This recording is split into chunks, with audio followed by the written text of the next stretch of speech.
I'm here with Abe Dinkus right now, the one and only Abe Dinkus, you know.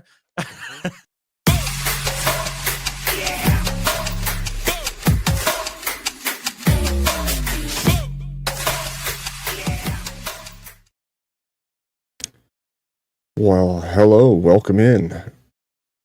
Hello. Mo, how the hell are you?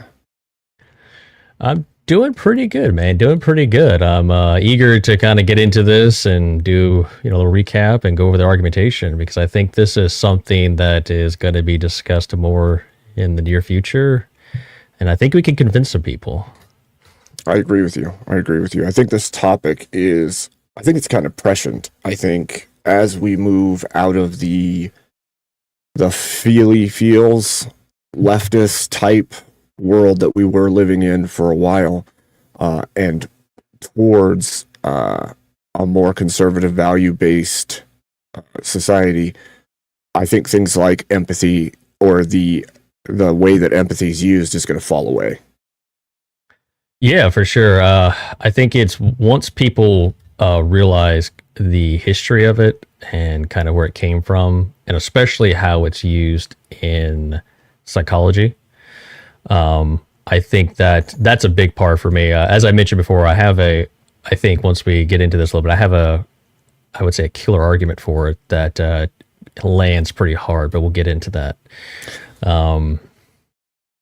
Yeah, I saw you said that in the chat the other day, and it got my interest piqued a little bit because I had sat down and wrote out quite a bit for that debate that I had against Teriak. And I figured he was going to come at me with the ancient Greeks and the words origin, because that's usually what he does. He often goes to the Greek heritage of the word and the original meaning. And I was like, okay, I'm going to add that into my opening statement. But I felt like my opening statement was pretty encapsulating to the point where even though he thought he was pulling the wool over, he was actually trapping himself repeatedly without realizing it, because I had already laid out, even if the Greek thing was more of a red herring that he still chased, even though he didn't bring that up in the debate. I think that what happened is he missed a whole bunch of other stuff that I said in my opening because he was so focused on the fact that I brought up the ancient Greek. And so he got stuck on that and didn't realize, he actually argued against what I'm stating now prior to even arguing with me. Yeah, I didn't catch the full debate, but I saw your opening and I saw a little bit of the middle. And obviously I joined the after panel, which all chaos broke loose after I did that. So that was fun and interesting to do. But yeah, I guess for everyone listening, maybe we should just do kind of a quick recap of the history of the word.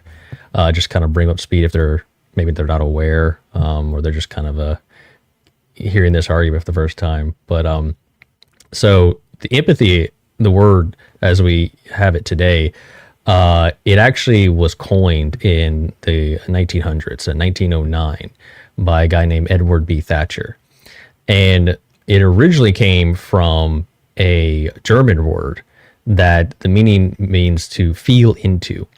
So the reason this guy, Edward, coined this word is because he was a psychologist and he was dabbling with art students. And he was literally getting them to stand around and pretend what it feels like to be inanimate objects like art. Like, oh, this is what it feels like to be the Mona Lisa. Or, oh, this is what it feels like to be a pillar. Yeah, I feel so strong and stiff. It was just this kind of nonsense, right? So from there, you go into like the 1930s era. It moves from art to human perception. And then a little after that, 60s, it gets changed a little bit again to entering one's personal emotional frame of reference, right? And even to this day, if you go, there are quite a few definitions for it that are worded slightly different. But I'll just bring up, let me see, I'm going to bring up the Webster dictionary, because if you look it up in Webster, it gives you a description, but if you scroll down, it says sympathy is a feeling of sincere concern. Oh wait, no, sorry, that's wrong. Sympathy and empathy are both refer to a caring response to emotional state of another person, but distinction between them is typically made while sympathy is feeling of sincere concern for someone who is experiencing something difficult or painful. Empathy involves actively sharing in the emotional experience of another person. So that's actually a much more, I would say, grounded than what it started out from. But even the act of sharing, like how do you share in someone else's emotional state? That's really where the problem is, because we don't have access to each other's emotional states or what we're thinking. So we can't share in something we don't have access to. And I've heard different arguments that even came up in the panel where it was, well, they were trying to make a correlation between sharing like a salad or something. It's like, okay, but I have access to that food. I can walk up to it. I can pick it up, right? So that's not the same thing as sharing someone else's emotional state.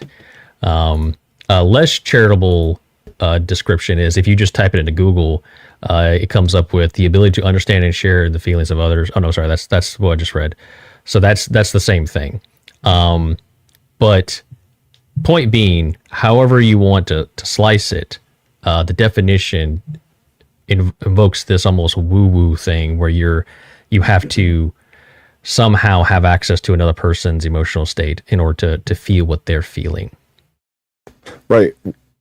That always bugged me. That's partially where my biggest hang up is because even if you took two people, even if they were two people who love each other, you cannot say that them sharing in that love is the same for both people. It's not the same effect, the same feeling. You can't even know that they're having the same biochemical reaction as one another. Like, it's not even... So... Yeah, you can even break it down to, okay, you could make... They would... This is what... So, the description I gave you is what I refer to as the strong version of empathy, right? Mm-hmm. So, when people discuss it, they'll try to lessen it to some degree and break it down. Well, no, maybe it's just your kind of you can relate or something else. They water it down to some other definition that takes away from the original meaning of the word in order to make sense of it. So, but even on that level, okay, someone burns themselves and you've burned yourself before. You still don't know exactly what they're feeling. You don't have access to that feeling. You talk about pain tolerance, skin thickness or, ligaments, all this other stuff plays into what exactly they're feeling. You don't really know. Now you can sympathize with them. You can have compassion for what they're dealing with, but those are different words. And those are, in my opinion, better descriptive words because it doesn't have this woo-woo effect to it and doesn't make any logical sense, in my opinion. Well, and concern is already built into the definition of sympathy. Like, there's already the concern connotation there. And if that's the case, then what actually is the difference? And everybody kept bringing up, well, sympathy is like knowing how they feel or knowing that they feel a way and then ignoring it. But nowhere in sympathy is there some cold ignoring of the other person. It denotes that there's concern involved. Yeah, that was something that I found interesting too. They kept trying to make it the word sympathy out to be this almost disattached thing. Yeah, and I don't know how you have concern for someone that you're just completely indifferent to, and so I don't think that tracks. So that was a weird argument, in my opinion. Yeah, they were trying to take sympathy and turn it into false sympathy and say that it is that always. And it's like that. Right. Sorry, that doesn't make sense, guys. Yeah, no, it's bad argumentation, in my opinion. You can also look at... So one thing I wanted to bring up in this that is interesting is the role that empathy has played in psychology, right? Yeah. And so it's pretty interesting because they use that to justify all kind of things. So, you go through the origin of the word, that's nutty. But then when it goes into the psychology realm, it is used in, became a central to psychology during like the mid 20th century, and it really took a place in therapy. So, Rogers argued empathy was one of the 3 core conditions for effective therapy: empathy, unconditional positive regard, and all this other stuff. Carl Rogers, he was in the 1950s and 60s. Then you go into the institutionalization of psychology research. So 1970s, they developed psychology, moral, social, cognitive therapy, things like that. Then we get to more present day. And this is where this kind of leads into my argument, that killer argument I was referencing earlier. So the role in gender and identity research. So empathy is used to justify affirming a patient's reported internal identity and emotional state. So empathy becomes a central concept in a social and clinical psychology, and is now widely used to in identifying based therapeutic frameworks for including research in gender dysphoria, where clinicians are encouraged to approach patients' reported internal experience as being real and true. So, and you can look at lots of other fields in psychology, even when they talk about, mapping things onto the brain and things like that. Oh, this part of the brain is empathy, and they just label it, right? So it is very much embedded into psychology, and it's also embedded itself into our just society in general. So many people have this very strong attachment to this word. Common parlance. It's so bad because I feel like what it did is it wormed its way into the culture, and then once it did that, people became attached to it, not because it's true, but because it's some level of virtue added, right? Like, and that's not to say that everyone who uses it is virtue signaling, but there's a certain level of you are virtuous because you have empathy.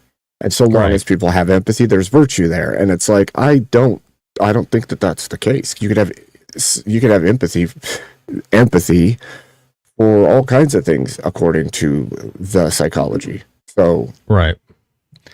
Yeah, it's kind of wild.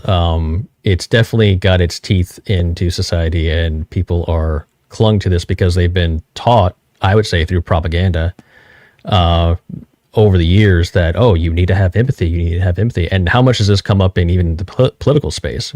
How do you don't have any empathy for these poor illegals coming across the border and this and that, right? It's used as a weapon to where, to your point, if you don't have it, then you're some kind of monster.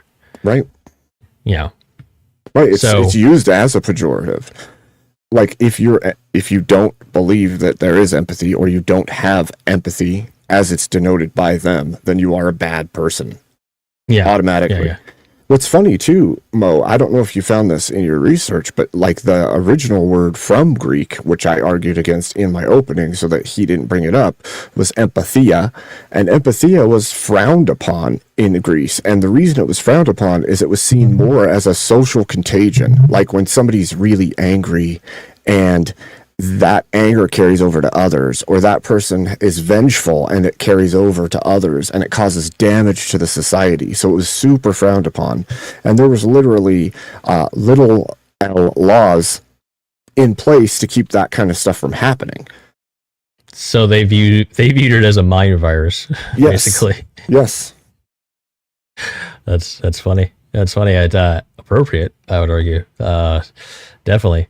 So I guess let me put this out here. I guess let me spill the beans of what I think is a good argumentation. Okay, so we can start with the structure first. Define empathy with someone, and get them to agree. Okay, is it the ability to feel or experience or share with another person what another person feels? I think most people would agree to that. That's a definition, because a lot of people seem to be okay with the word share, right? Mm-hmm. Which I would say this is a a downgrade from what I would call strong empathy, which is more of like what the original meaning. Yeah. Right. So get them to agree to that. Okay, great. So then you establish, okay, so internal states can be known or shared without direct personal experience or state. So you don't have a reference for it that you can go to. You don't have access to it, but you can still, share in this. Mm-hmm. Logical. I think most people would agree. Yeah, okay, that's great. So now, okay, we have to apply this to gender dysphoria. Okay? Because the common argument on the conservative side is you don't know what it means to be a woman because you've never been to one, you don't have a reference for it. So if that's true, if that's the argument you're going to hold, then you're in a P and not P contradiction. So P1 would be, if empathy is real, then a person can know or share another person's internal experience without having that experience themselves. P2, critics of transgender identity claims a person cannot know what it feels like to be a woman without being a woman. So, okay, so anytime a conservative, if they are dead set on using empathy, even in what I would say a lesser version of empathy, definitionally, you cannot really argue against transgenders anymore because they can just know what it feels like to be a woman. They don't have a reference, but they can empathize with it, so they know. It's imagination land. Yeah. It's literally the acceptance that P can be P and not P at the same time, and that's okay. It's a P not P contradiction. So it's not a consistent worldview, and I think if we bring this up and argue this way, we can kind of convince others to really examine this, because I feel like that's a very strong argument to this made up word of empathy. Definitely. Yeah. Definitely. So that's what I came up with. I don't know. What are your thoughts on that? Do you see any holes? I mean, I think people could try to argue out of it and try to create a solution where it's not equivalent to P and not P. But I don't know how you could do that if it's possible for it to be P and not P, right? So long as it can fall into that boat, then it's completely falsifiable. And it's at that point it's worthless because you don't actually know if it's happening. Right. Yeah, the only thing I could really think of is they would have to basically approach it in a way where they water down empathy even further. Mm-hmm. But the problem with that is if they do that, then they're getting into territories where another word like compassion or sympathy is a far better descriptor. Well, and that's always been my issue, right? It's sympathy, right. And sympathy already has concern in it. So understanding and care are just existing things. You don't have to create a new thing. You have sympathy and understanding, so you help. You don't need this empathy thing where you're in it with them. Right. Like you don't have to be in it to care. Yeah. You don't have to. You have an exact understanding or knowledge of or referent to what they're going through to sympathize or have concern for them or love or any of these other emotions that can be invoked through whatever the situation is. Right. Yeah. Like I said, I don't know of any other way around it other than just watering down the original word of empathy to use some sort of mental gymnastics. Yeah. Which I think the word is in its very origin already mental gymnastics or linguistic gymnastics. Yeah. I don't know, man. You don't want to sit around and pretend what it feels like to be a pillar. It's casting yourself into the art. It actually falls into Ash. This. It falls into this realm of inspired, which inspiration is in spirit, and it has all of these connotations to the witchy world, right? Like I'm going to project my spirit into this thing, and it's like that is gross. Yeah, that's an interesting way to put it. Yeah, it does have vibes of astral projection in it, doesn't it? Yes. Yeah. Absolutely. Take your Gorilla Biscuits for the big 2. And Gorilla. thank you also, Kyler and Emil, for the 2. Oh, Gorilla did 5, I think, actually. Yes, thank you. And thank you for the membership. Okay. So, yeah, I think that's why I've always viewed it as like a more woo-woo thing, because there's this level of not the same and claiming the same. It is that P not P issue in my head. You can't be having the same emotions because you don't have the exact referential, and you don't have the same brain, and you don't all these things that fit together to create the experience that person is having. That Right. you would be required to also exhibit all of those exact same things in order for that to happen. Yeah, it's for me it did come to like a philosophy problem where it's like you're looking at the way it's being used and understanding the history of the word and trying to make it work logically just didn't make a whole lot of sense for me. And I've had this conversation with others too in the past briefly, and it was on a completely different panel a while back, and it wasn't received with the same I don't know what you want to call it, aggression as it was this last time. But just discussing it then, I was like, there's something here. Like a lot of people, they use this. It's embedded so much in psychology. They use it to justify all kind of nonsense. I don't think they're really aware of the effect in psychology it has, and also just in society in general. To your point, where people, you either have empathy or you don't, and it's used all the time to beat you over the head with it. Well, and the spinoff of it was like all the other movements, right? I'm an empath, and all of these things came from that denotation of the word in 1905 or 1908, whichever it was, and it's just spun from that point forward. We just see it growing in this weird amalgam of everything psychic falls into this basket. That's actually a good. I forgot about the empaths. That's next level empathy. That's where you're just like some sort of like superhero version of empathy, where you can a heightened sense. So it's even more. An empath is someone who has a heightened ability to understand and feel others' emotions. So they're a super empathy person. Maybe you get that award whenever you have so much empathy. You go super empathy. Yeah, it's freaking weird. But yeah, man, you see it way too often now. Like I hear people claim that they're an empath all the time, and it's like, okay, I get that maybe you're more attuned to the patterns of people's emotions and behavior. That does not mean that you're in their emotions. Yeah, like, it's such a weird thing. Yeah, so that would be something along the lines of like, so empathy, they would kind of go into the argument of empathy just means approximating someone's feelings. Well, that just boils down to perspective taking or imaginative projection or something along those lines. Right. Doesn't require this other word that they're so dead set on using and not letting go of. Well, and it would be one thing if the word had a specific meaning, right? If the word had a meaning of empathy is sympathy and then taking extra action after the fact to help the person. If it was something like that, then I would buy the word. But the problem is it's not that.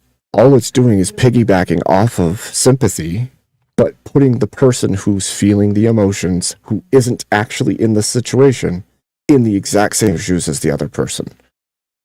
That's a good point too. Now that I think about it, empathy, the word itself, you look it up, it has all these different definitions.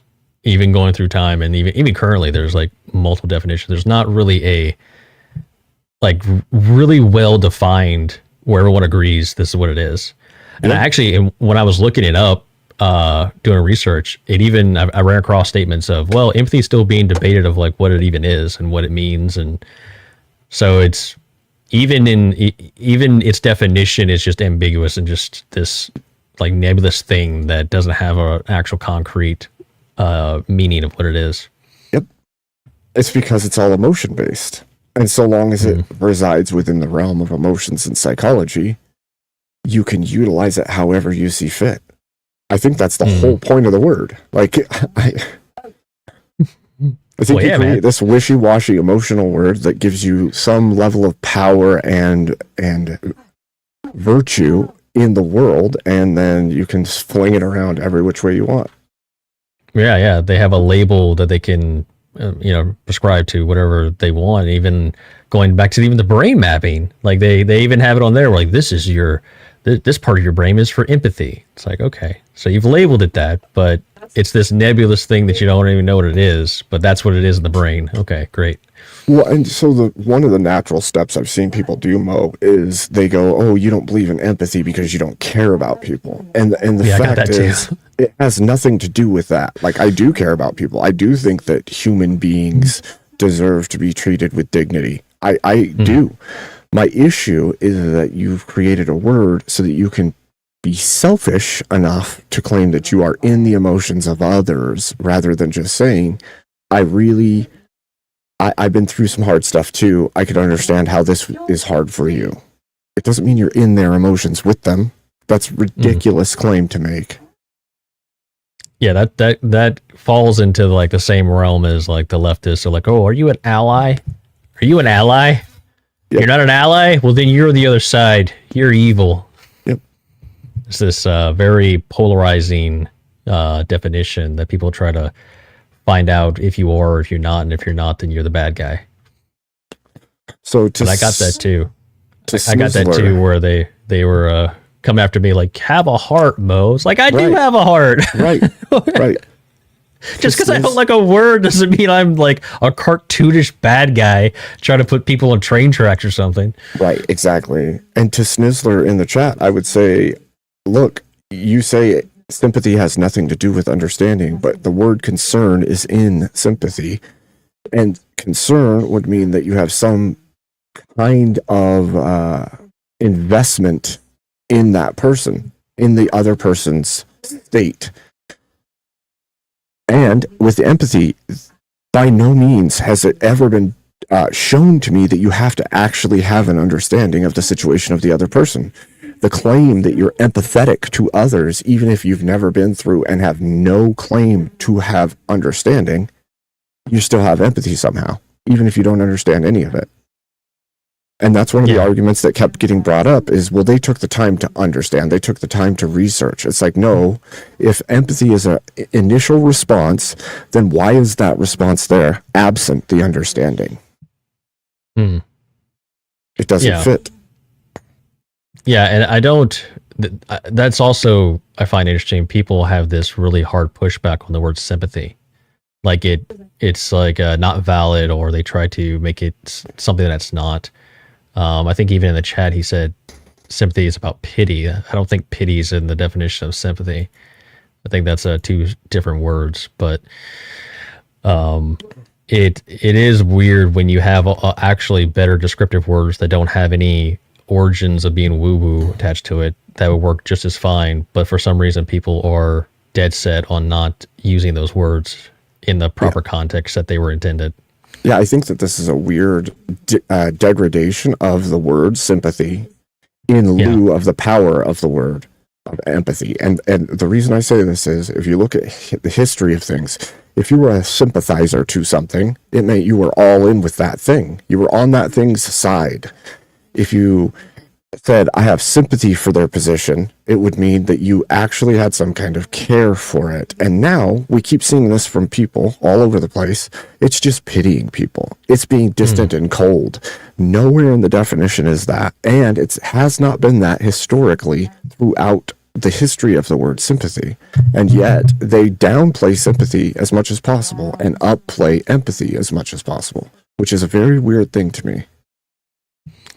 Yeah. Well, I think it's just, like I said, I think it's this, we find ourselves in this weird scenario where there's this glaring problem, and people have had it through propaganda for so many years, and it's embedded so deeply in psychology that they're not willing to consider letting it go or criticizing it.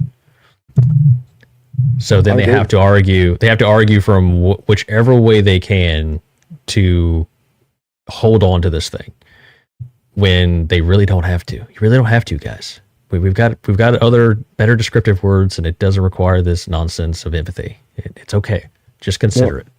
And what's funny is when you look into it, you realize that it was coined in the first decade of the 1900s, and then it was only really used in colleges and in psychological exam rooms until right around World War II, and then it explodes off the chart in usage.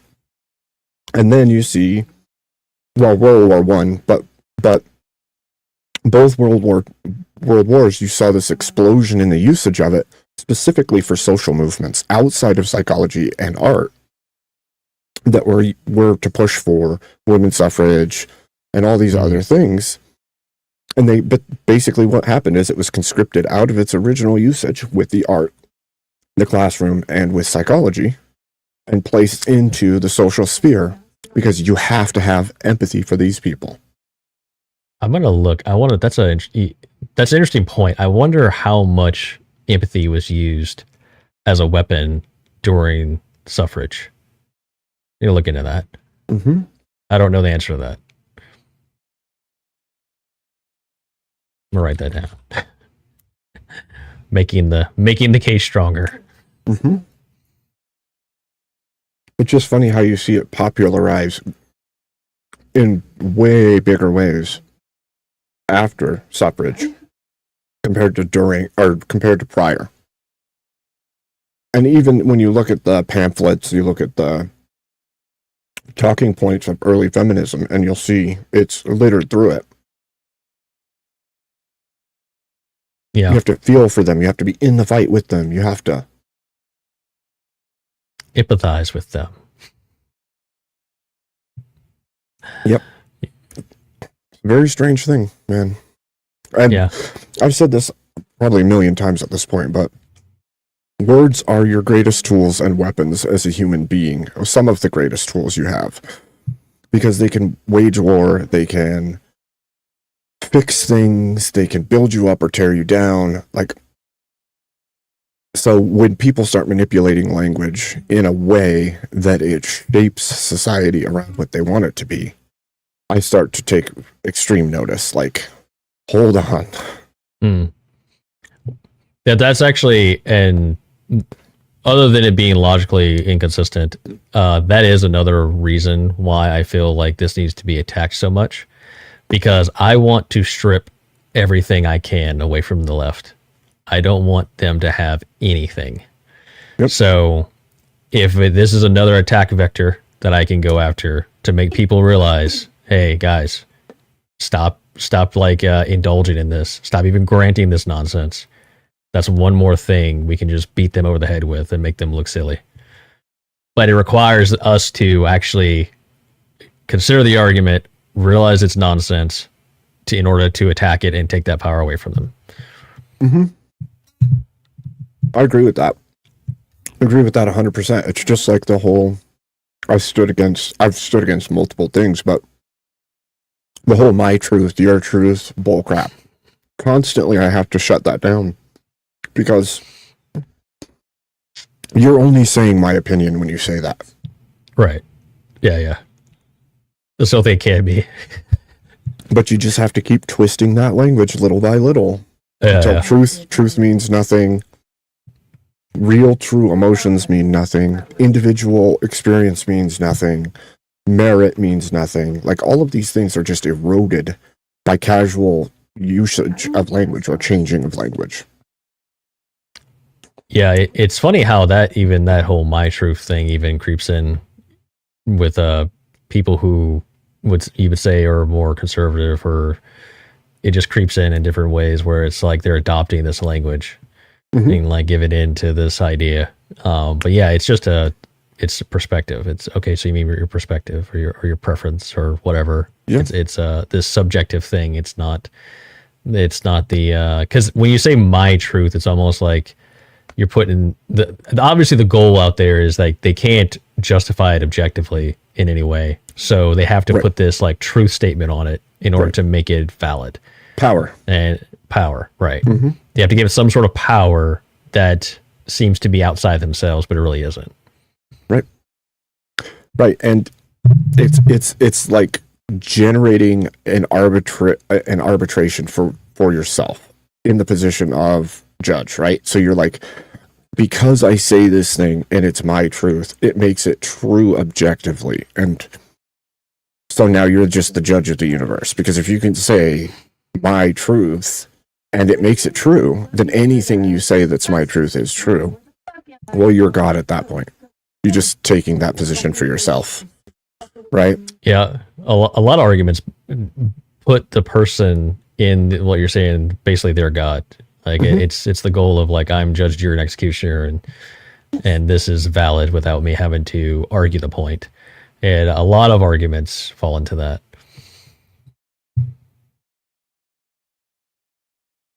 Uh-oh, you're muted. Yeah, especially if you're coming at it from a really leftist position. Oftentimes what I find is like you can watch an argument, not from a full-blown debater, because oftentimes they understand better. They get what that language means and they're careful about it. But if you're just in a verbal argument with somebody who has very left-leaning views, you'll hear them using it as if it's like it just sinks right into their conversational language usage, like it's true. Like, if they say this thing, it makes it true. If they say, the same is true for a bunch of things, right? For instance, if we use the word empathy, you're supposed to, as the observer, as the outside person, objectively believe that person is actually experiencing the same emotions and understands it that other person is. And it's like, that it's the same begging the question of the gender question, of the my truth question. It's all of it is, you have to believe this thing I'm telling you, even though you can't know it, prove it. I can't prove it. I can't show it. None of it. And you're just all supposed to agree. Yeah. It's this crazy like axiom that they think they have, or they don't even really consider it, and they throw it out there, and you're in their world, and you're in their they've druggen you down, and now you have to fight from whatever this word is, this empathy means to them. And if you're not up to par, well, then you're a bad guy. You're just a bad guy. You're a bad meanie man. Well, and I don't even so much have an issue with the word, like Trench is saying in chat. Well, it already hit the zeitgeist before the culture war, so it's already a cemented thing in our language usage. And I don't disagree with that statement. However, if the word is going to be used, it needs to be used in an accurate fashion that is not so wishy-washy. It can mean almost anything in an emotional manner, and nobody can know what it actually means. You say understanding. Okay, this is one of the things I brought up in that debate. I said, when somebody tells you that person's very understanding, what are they saying to you? They're not saying that person did a bunch of research. They're not saying they looked into everything. They're saying that person's kind. They're saying that person's a good person. And so when you look at things like empathy, it starts to change that meaning a bit, doesn't it? It gives a virtue. Again, it's because this person is understanding and sharing in it, they're a good person. That's the automatic response to the use of empathy. Trench is leaning into he wants to just start using simping more. That's what he wants to replace it with, it seems like, in chat.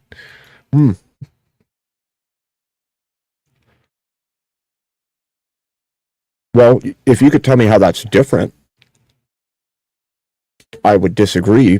But if we're going to say that empathy is sharing in the emotions of the other person, doesn't that fall under unrequited emotional connection? Because that person doesn't have to give anything back. Right. How do you share in something like emotion and that you don't have access to in someone else's head? How does that? How do you make that logical leap?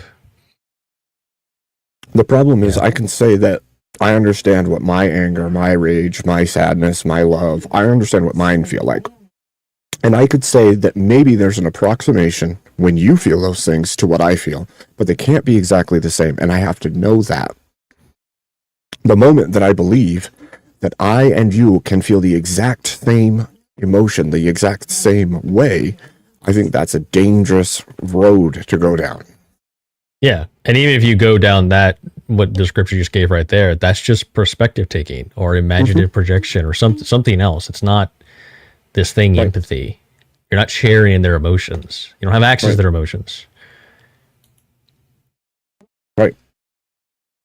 It's you imagining that you are feeling the same thing as that person.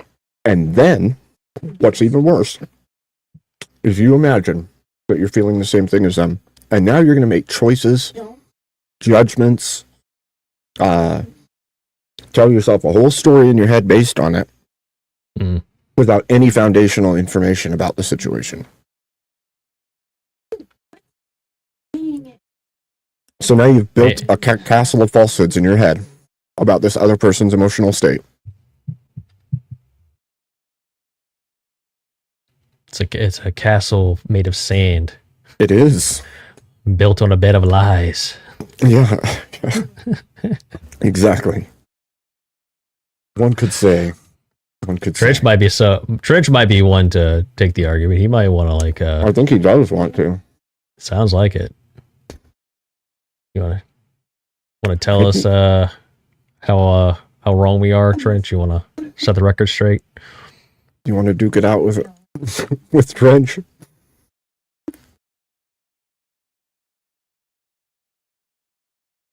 Trench, you want to come up and argue your... So, just to respond to one of my chatters, Shakaturi, there's nothing saying that all humans don't deserve the same respect. That has nothing to do with this. So I'm not sure what you mean by that. Yeah, and by the way, nowhere in empathy does it say respect either. Right. Again, this is what I was saying earlier. Because it says the word understanding, it's automatically taken as kindness because we've always used understanding as a synonym to kindness when we talk about human beings. When somebody's understanding, they're kind. And if you create a scenario where this person shares in your emotion and they have understanding, now that person's immediately kind, and that's a good thing. Even if you said that guy empathizes with serial killers, for instance, I don't think that that's probably a good thing to empathize with, but because you use the word empathy, it comes across as a kindness. Yeah. So, and if you're an empath, you're super kindness or something. Yep. Whatever the Super Saiyan version of empathy is, I'm not sure what you would say that. But that would I think that's what makes his hair go blue and pink and stuff. Pink, yeah, probably the pink version. Yeah, that would fit. I am interested to have this argument with someone to see if they can get past my P and not P contradiction. Love to understand their reasoning on that. Are you going to try to set up an actual debate for it, or do you just want to argue with people about it on the panel? Probably just argue with people about it on the panel, I would imagine. I don't know. I mean, I'm willing to have a debate over it. Man, I'm always down. I'm always down to debate. Indeed. Yeah. Anything to sharpen the sword. I agree with you. I think the more you do it, the better it is. Even if it gets a little bit heated or crazy at times, as long as you have the same understanding as the other person, this is not a personal thing. We're trying to attack ideas, break them down. Right. That's part of why I'm even okay with having the conversation about this specific topic, is I want it shredded and honed so that if it is a true, real thing, it's proven, and then it's set in a more objective manner, so that it can't be this wishy-washy thing used as a weapon or as a grandstanding tool. constantly. For sure. This would be a fun one to just post up on like something like TikTok and then just welcome people up. It would be. Might have to consider. Maybe I'll do that. Maybe I'll do something like that, or maybe a YouTube stream. I think it's a good idea. Have people come up and just argue. Prove me wrong segment. Because there seems to be a lot of people that are they get worked up over this. I don't understand that. I don't really understand why this in particular is such a button, such a hot button for a lot of people. So I kind of do. And what I'll say is this is something that happens to people like Andrew, people like Emmett, right? There's this weird thing inside of modern day humans' brains that if you disagree with an argument, not with an actual thing, with an argument about a topic, because you don't see the logical consistency in it, then that automatically attributes something to your character as a human being.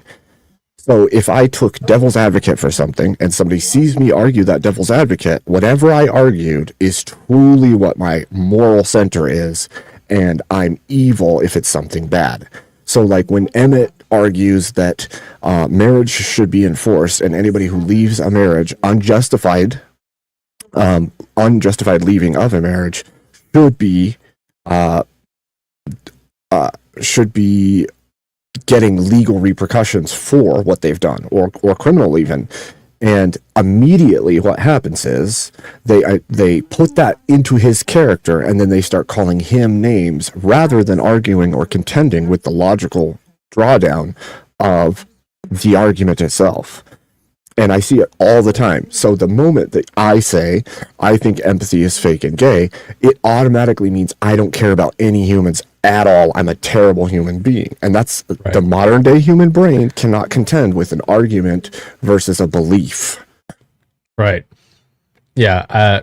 I see that a lot too, especially with Andrew. One thing that I've noticed a lot, and this is other people, this happens to as well, where like you're saying, they'll take, almost like an aggressive internal critique, and they'll live inside this proposition that someone thinks is right, and they'll start arguing in that framework. And then for whatever reason, people hear that and they go, this guy believes that. He believes everything about that. This is his worldview.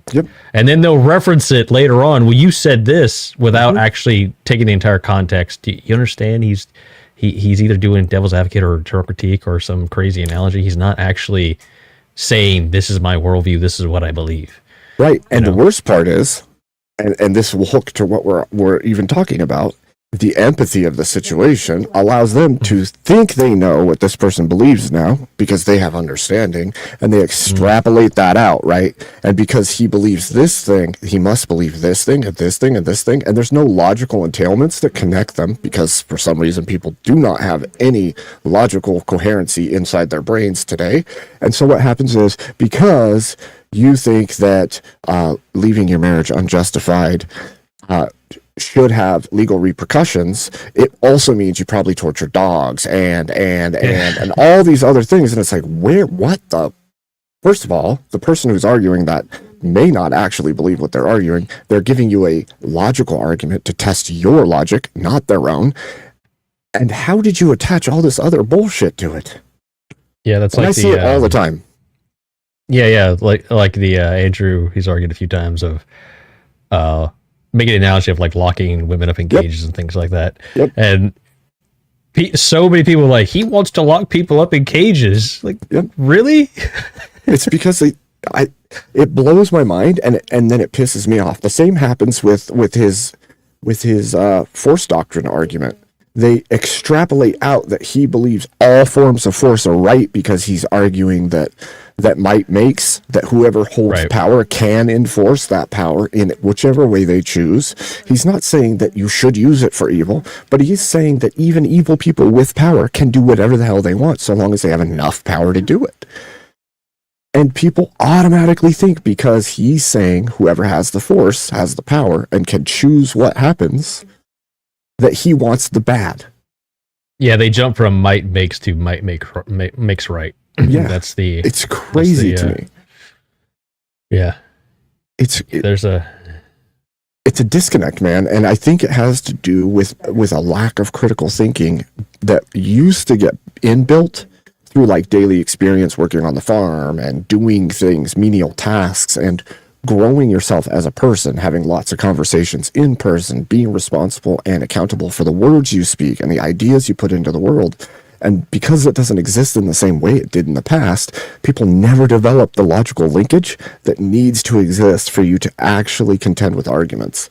And so a huge swath of the population today will automatically attribute whatever you say in an argument to be your moral compass. Yeah, I do wonder though, especially today, debate has become more and more popular, especially online.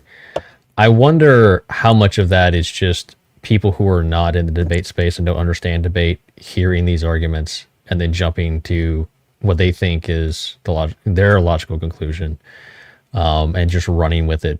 Sure. Because I think a lot of in the debate space, like me and you, a lot of other guys, we hear an argument, we're listening to the argument and we're trying to understand the entailment of the point they're trying to get to, versus trying to burn them at stake for the things they're saying. So I do wonder, I think that might also have a lot to do with it, but I do think that you have a valid point there too, where people just don't, they're built different, man. They're not built the same way they used to be, where it used to be this, logical, the old folks used to call it common sense, sense, just having some common sense, And I think that's not as popular today. It's the whole thing of why we ended up developing the question of how would you feel if you didn't eat breakfast today or this morning, is because there's this weird thing where if I ask you if it was the case that, and then I lay something out, you shouldn't automatically believe I'm saying this is my belief system. You should be saying, oh, this is a scenario I'm trying to think through that he's proposed. And somewhere in our modern world, if somebody's like, what would you say if something happened, right? What would you say if a car hit the side of your house and turned into a taco somehow inside your and then they automatically attribute pieces of that to you as a person. And it's like, did you not hear the part of what would you feel, or what would you think, or how would you deal with? You're asking a scenario-based question, and then there's no connection in the mind to think, what would I do? Instead, it's, you're a terrible person. Yeah. I've, so since getting into debate, I will say that personal interactions with friends and family has changed quite a bit. It does. Especially just understanding, kind of trying to understand their arguments and then trying to dissect an idea with them. But I also do see what you're talking about, where in people who are not used to debate, when you try to give them an analogy, or you try to do like reductio reasoning with them, there's in some senses they're so concerned about, is this a trap, or is this some sort of like they're trying to win an argument, and they don't even want to engage, right? So right. I have seen that a lot, actually. Well, it's even as bad from what I've seen as the moment you start doing any level of Socratic questioning. When somebody says a statement and you're like, well, why are you led to believe that? Instantly there's this offense, like, what, you calling me a liar? Like, no, I'm asking. I'm legitimately asking, why do you think that is the case? But instead of them saying, oh, I think it's the case because of this, well, they don't actually self-examine on a large enough basis. They just get angry because they're not sure why they believe that thing. Yeah, that's common too. People, they repeat things, and it's almost like I refer to it almost like a old wives' tale stuff, right? It's these things that people repeat over and over again, and they don't really know why or have any reason to explain it. And then they repeat it, and then someone like yourself or me asks, well, why? Why does this thing do that? Why do you think this? And you're right, it does.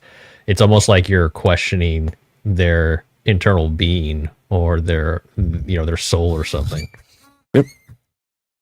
Yep. Yeah.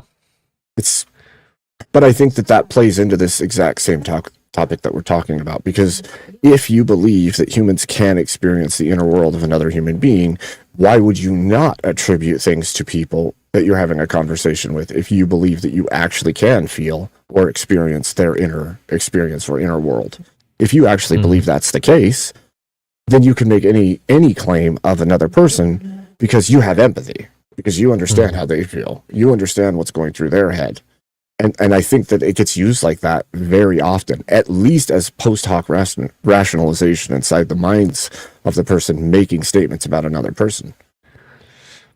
Yeah. Yeah, that's... yeah, it like I said, it's wormed its way into the collective vocabulary, and it's probably going to be a pretty hard thing for people to get over. I feel like the debate space and more conservative mindsets, based on the arguments that I'm putting forth, could be a little more easily convinced to even, at least approach this and consider this. But I haven't come up with an argument for like someone, like if I'm arguing this against an atheist or a leftist, I don't know if I really have too much of an argument, because their worldview's pretty screwed to begin with. So yeah, for me, it's hard to build a logical framework on nonsense that they already, all the other nonsense they already believe. True. For me, it's like, I feel like language should be concise. It's your main tool of communicating what's internally in you with others.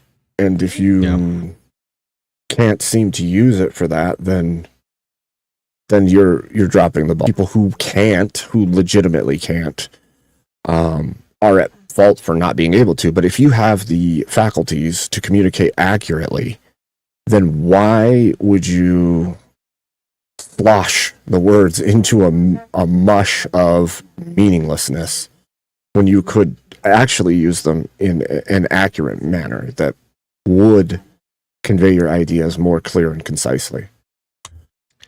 Yeah, and go back to your previous point, it's such this ambiguous word with all these different meanings, and you have like a hard version of it and then like more watered down version of it.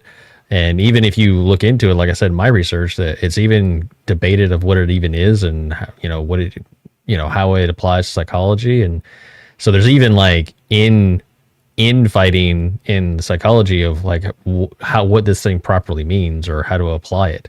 Right. So why are we putting so much stock in this this word that was made for it? From what I can tell, the only reason it was made is to just use it either as a weapon or use it in some weird art project. Well, and it's like it's this part of society now. Well, what would be the issue with people just saying, I care about them? Right. I care about people. Like, you don't need to say I'm empathetic. You don't need to say I empathize with them. I have empathy for them. Why did we need to create a word that has a bunch of woo-woo linkages into it from its inception till today, rather than just saying I have sympathy for, or I care for, or I can understand? Like, why do that? Why create a word, link a whole bunch of woo-woo to it, and then let that carry into the modern day where people literally believe they're like mind-reading empaths who understand everyone's emotion in a room the moment they walk in, and possibly have the ability to control the emotions of the room because of their presence? Mm-hmm. Yeah. Probably the same reason why, gender studies, just muddying the waters between gender and sex and all this other stuff. I would say it's just another way for them to play with words in order to bend reality to what they want it to be and force it on everyone else. That's my take. Yeah. I think, well, that's why I brought up the fact that it's automatically seen as a virtue. Yeah, that is a universal. Like everyone who buys into this. Yeah. Oh, this person's. I've never heard someone say someone's empathetic in a negative connotation. It's always, if someone's empathetic, oh, they're such an empathetic person. It's always a good thing. It's always a good thing. And so if you don't have empathy, oh, Mo, you don't have empathy? You're an evil, cartoonish villain that wants to, Right. Well, and that actually is even worse, because what that does is it shuts down your critical thinking even further. Because if I seek to understand prior to giving care to something, right? If I see a situation and I'm like, I'm not going to just feel for this. I'm not going to be like, oh man, I'm so sorry for, no. I'm going to step back and go, wait, is this legitimate? I need to understand this a little bit more before I make a choice, or justified choice at least. And then because you didn't automatically care, you don't have empathy. So you're the bad guy. Because you decided you needed a moment to think about it. Remember those pictures that AOC took when she was all sad next to the fence? Yep. And they put it all over the news, and people are like, oh my God, she's crying. And then you zoom out and it's like a empty parking lot. So yeah, you're right. You got to empathize with her feelings. She's feeling for all these people. Poor AOC. Don't you have any empathy in your heart? It's like, I need to know a little more. It's a good point. It is. I think that at least in part, a large portion of the time, it's used to shut down critical thinking. Just like all the other things, just like my truth, just like all of them are ways to cancel out your seeking to look further into things rather than accepting them because somebody said it. I feel like I'm making this argument just the stronger the more you talk, Abe. Good. Because maybe you can take it somewhere and thrash it so hard that it sticks. I'm hoping. I think that's a good point. The shutting down critical thinking part, that is another valid point in how it's utilized today in common language with people. Yeah, it's very true. Like, if you're not given justification for why you should have empathy for a situation that's going on, why would you have empathy for the situation that's going on? Right? Like, if I just tell you a story about a group of people that are being oppressed in an area, and then I lay out all these things about how they're being oppressed, and you feel empathy for those people, and then somebody starts talking about a topic somewhere else in your life, and you're like, oh man, I heard about these people, it's really terrible, and this and this and this, and then you relay that story, and now you've spread that empathy to someone else, and maybe that original story was completely false. And if that's the case, you just gave empathy to something because your emotions ruled the situation rather than your critical thinking.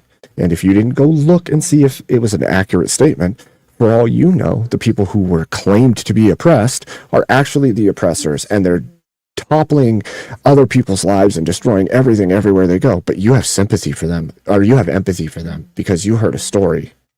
Yeah. This group of people were driven out of the city and persecuted, and they wanted to lock them up. Oh, then you come to find out they were like cannibals or something, and murdering people or something crazy. Exactly. Yeah. And the worst part is, like, it's all in the eye of the person, right? It's all perspective based.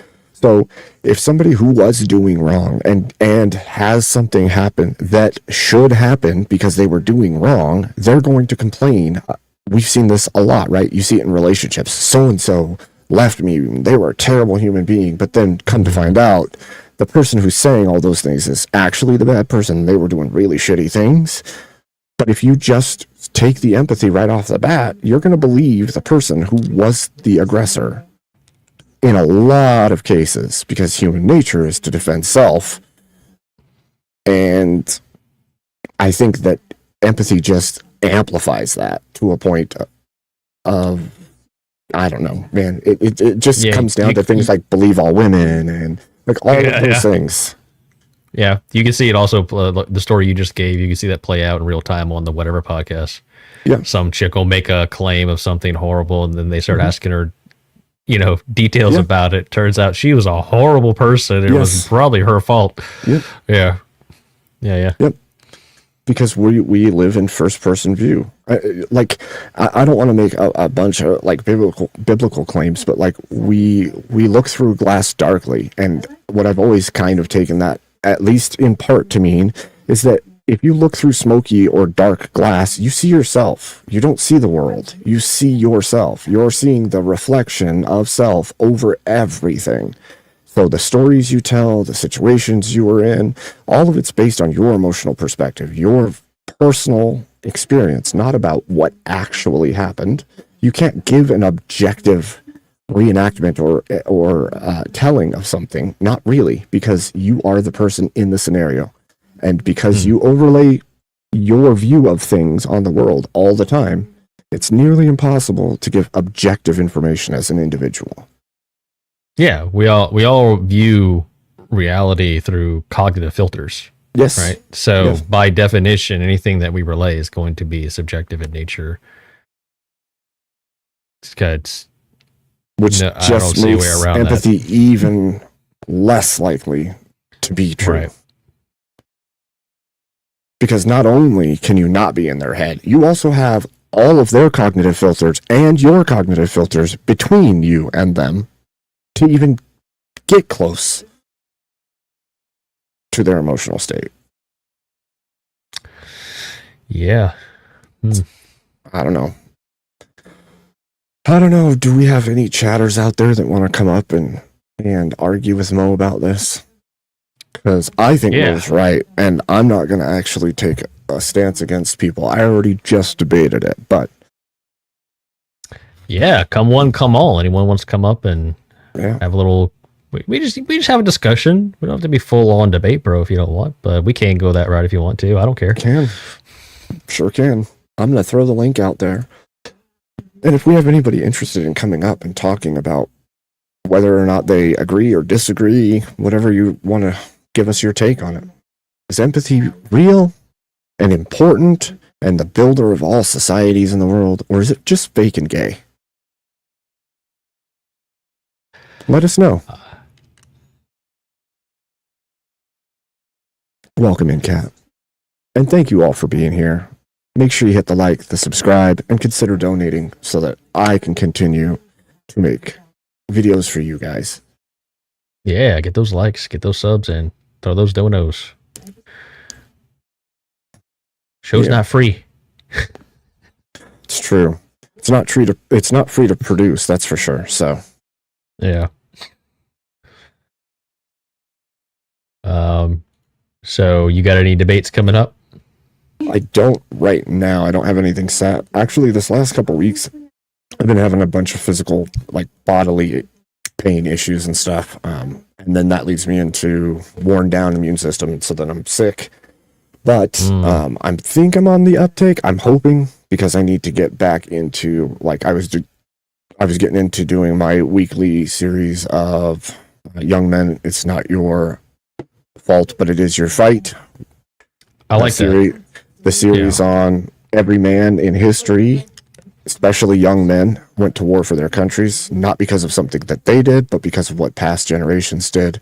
And we are in a time where we don't realize all of history has been that way. And it is the duty of a man to rise to the occasion in the world he lives in and be the man that the world needs him to be. So I want to lay things out.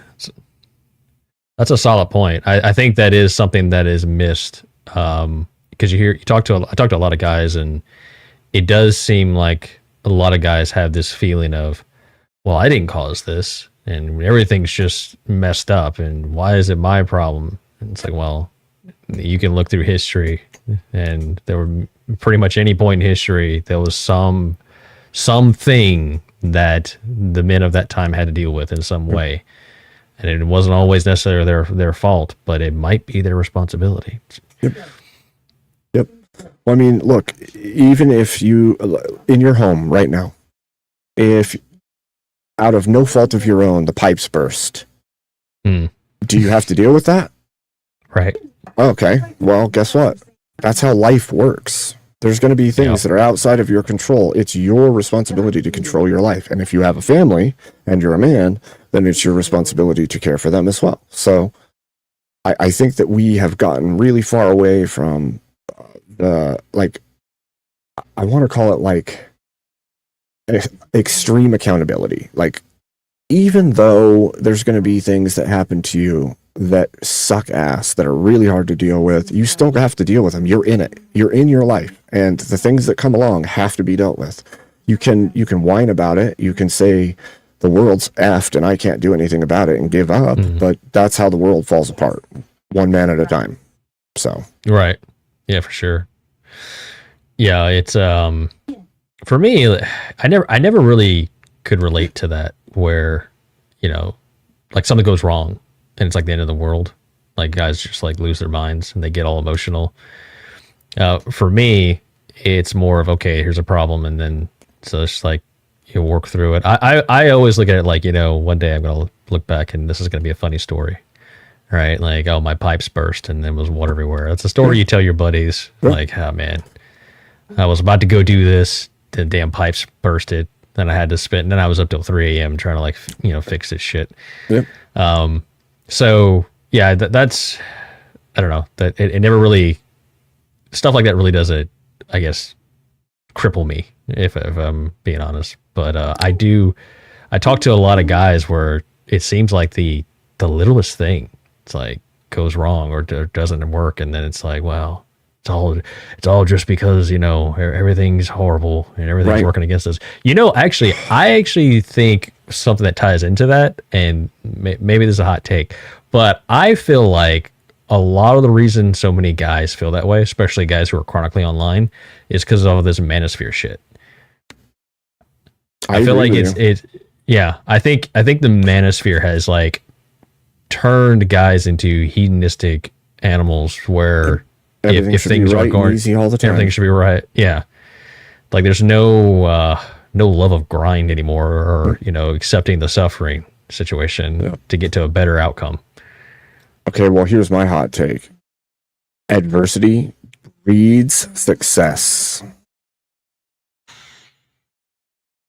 Because people that know the struggle and drive to get through it will have a harder, stronger drive and a better testimony to other people to help them do the same. People that don't have to struggle, don't understand. And if you were pampered your whole life and something bad happens, guess what? You're going to fall down because you don't know what to do about it in that moment. So I agree. So here's a follow-up question for you that plays into that. And I'm still mentally trying to work through it, right? Or trying to come to what I think is a good solution, right? So in that regard, right? You got kids. I got kids. Where's the line? How do you navigate that boat to where you have this need to provide and care, and you want to give them the best life possible, but at the same time you recognize that they need to struggle in order to stand on there? I have ideas of what that looks like, but it's just one of those things where I guess what I'm saying is I don't have like a complete blueprint. I just have pieces. So I think that one of the things you have to do is you want to not give them the answers right off the bat. You want to not help them right off the bat. It doesn't mean that you're distant or cold. You want them to know that you're there, but you also want them to know that they need to try to figure it out on their own, because in this world, there's going to be very few times where somebody's going to step up and help them or do it for them when they need something done. And so they need to learn that self-reliance. Now, I might say to my sons, you need to figure it out, and they'll probably whine about it a little bit, and I'll say, I'm sorry, I can't help you right now, you need to figure it out. And sometimes they'll figure it out. Sometimes it'll be a little bit beyond them, and I'll actually step in. I'll be like, okay, I can understand that this was hard. I'm going to show you how to do it, so next time you don't need me to do it for you. And so I think that there's a level of, don't be cruel, but also don't enable them to do nothing. And so that's the line. The line is, don't be like, I don't care at all, and don't be, I'll do everything for you. It's somewhere in the middle ground.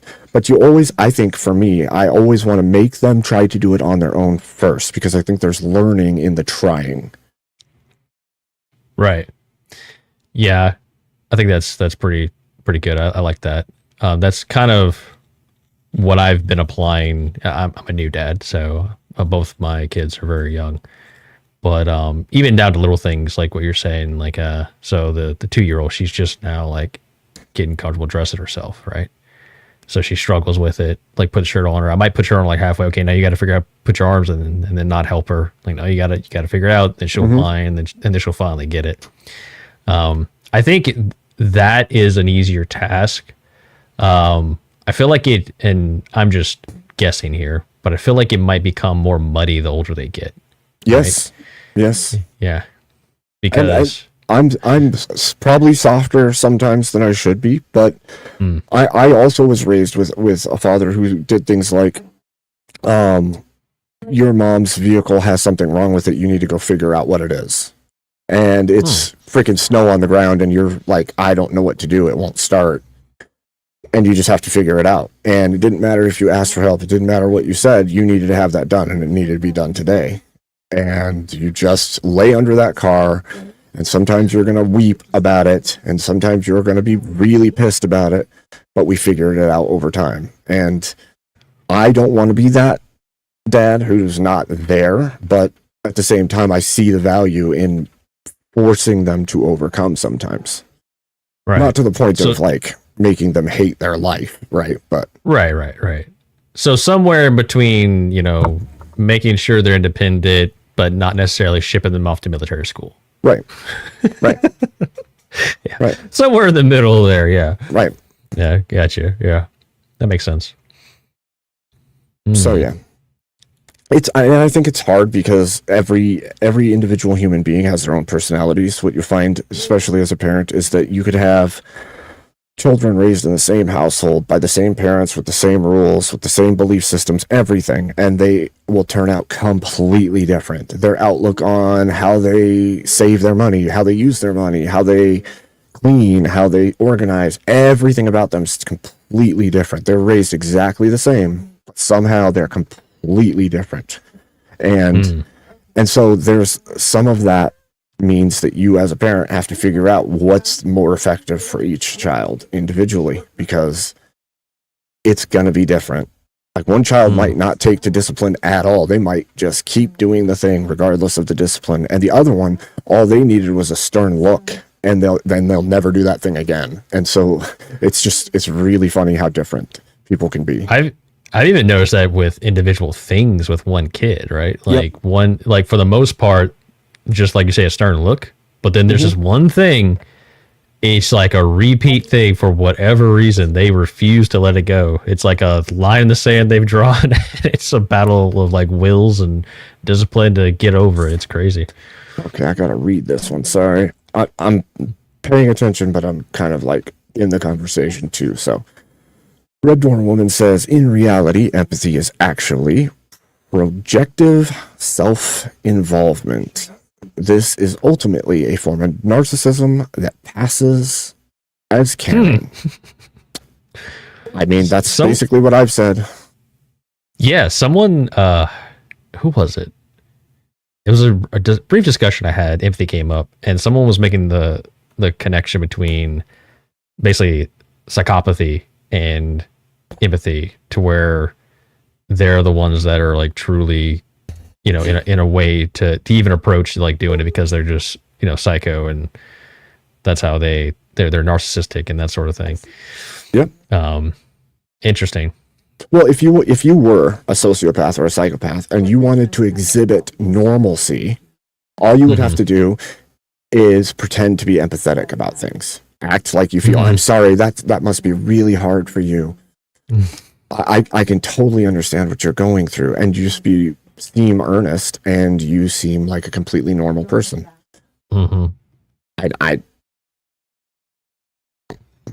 What's worse is that like the belief structure built into this and the virtue built into this as time has gone on makes people feel like they're some kind of virtuous paladin as long as they feel bad for people and outwardly show that they care. Like, yeah, they're paladin of the group, man. They're the moral compass that everyone should follow. Yeah, and in reality, you should just be the one upholding your own moral standards. Well, in our case, biblical moral standards, but you should be holding to what you know is right, and that should be the virtue, not the I outwardly show the world that I have feelings. Because I don't see empathy as a private thing most of the time. It's like some kind of broadcasting that you're empathetic.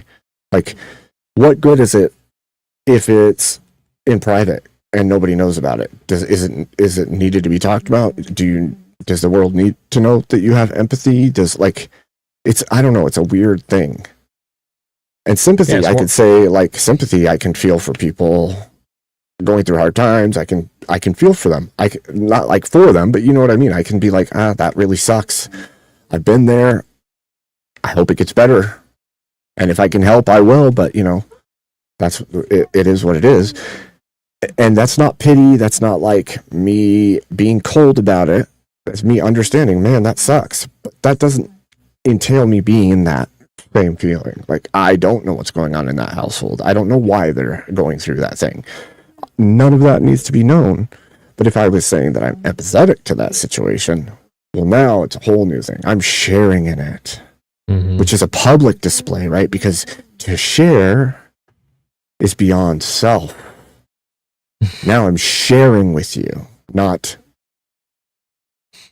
just feeling it myself. Yeah. Yeah. So I don't know. So Abe, I'm sympathetic. I'm sympathetic to you being sick because I was recently sick from, and it sucks. Hope you get better, man. Hey, thanks. Hope you get better. Yeah. Hey, thanks. I don't know what you're feeling though. Sometimes being sick sucks. Yeah, we had a round of it over here not too long ago. It sucked. Yeah. Yeah, I swear it just goes round and around inside of a household, and it's like, oh yeah, just disinfect everything. Well, it's just crazy. It felt like, where we were at, it felt like it was like 2-3 weeks in a row of just 7-degree temperature. Remember that? I don't know if you were in that Arctic, whatever the hell it was that like came through, and it was like this hard cold for multiple states. That sucked. Yep. So usually we get it before anybody, and then we get it at the tail end again, but like this time it's been really weird. Like, we've had below zeros off and on, but it's been the weirdest freaking weather this year. Like, sometimes it's 30 below. We've had some that are 50 below, but like this year we'll dip down into like -5, -10, and then it'll come back up to 20s, and then it's in the 40s for a week, and then boom, it's back down near zero. And I'm like, what is even happening this winter? I don't even understand what's going on. And you guys got frozen across the South and the Midwest. And I'm like, okay, you're sure. I don't know where you're at, man, but that's crazy weather. You're a braver man than me. Going down into the teens is enough for me. I'm good. I don't need to go in the negatives. Yeah, sucks when it gets that bad. Actually, it's pretty hard. Yeah, it's pretty hard on things. I thought Trench would definitely come up here, and I think he said he was at the shop or something. Oh, okay. I'm just gonna say he ran away. That's what I'm gonna tell him. At least he ran. Yep, he ran. That's what I'm gonna say. That's the narrative I'm gonna go with, and he'll have to empathize with my feeling on the matter. Yeah, because he believes in it. Yeah. Yeah. Exactly. But see, even when we were having this conversation this evening, people are bringing up the not caring about people. People brought up in my chat, how conservative right-wing Christians are screwing up everything because they don't allow people to think correctly. And I'm like, what are you even talking about? We're literally discussing the meaning of a word. We haven't brought up Christian principles. We haven't brought up scripture. We haven't even brought up straight conservatism. All we've brought up is that we think this word is inaccurate to reality. And you're in my chat saying that we screwed up all of society and we're the worst thing that's ever happened to anything because we're trying to understand a word. Yeah, the only comment I got on my stream is some guy saying that somehow we're saying humans don't deserve respect or something to that nature. So it's like, okay. It's so weird to me. Never came up in the conversation. Don't know how you're making the leap. It's this need to defend this thing, man. People, once again, it just is surprising to me, like how much of a like visceral reaction people have to this. Yep.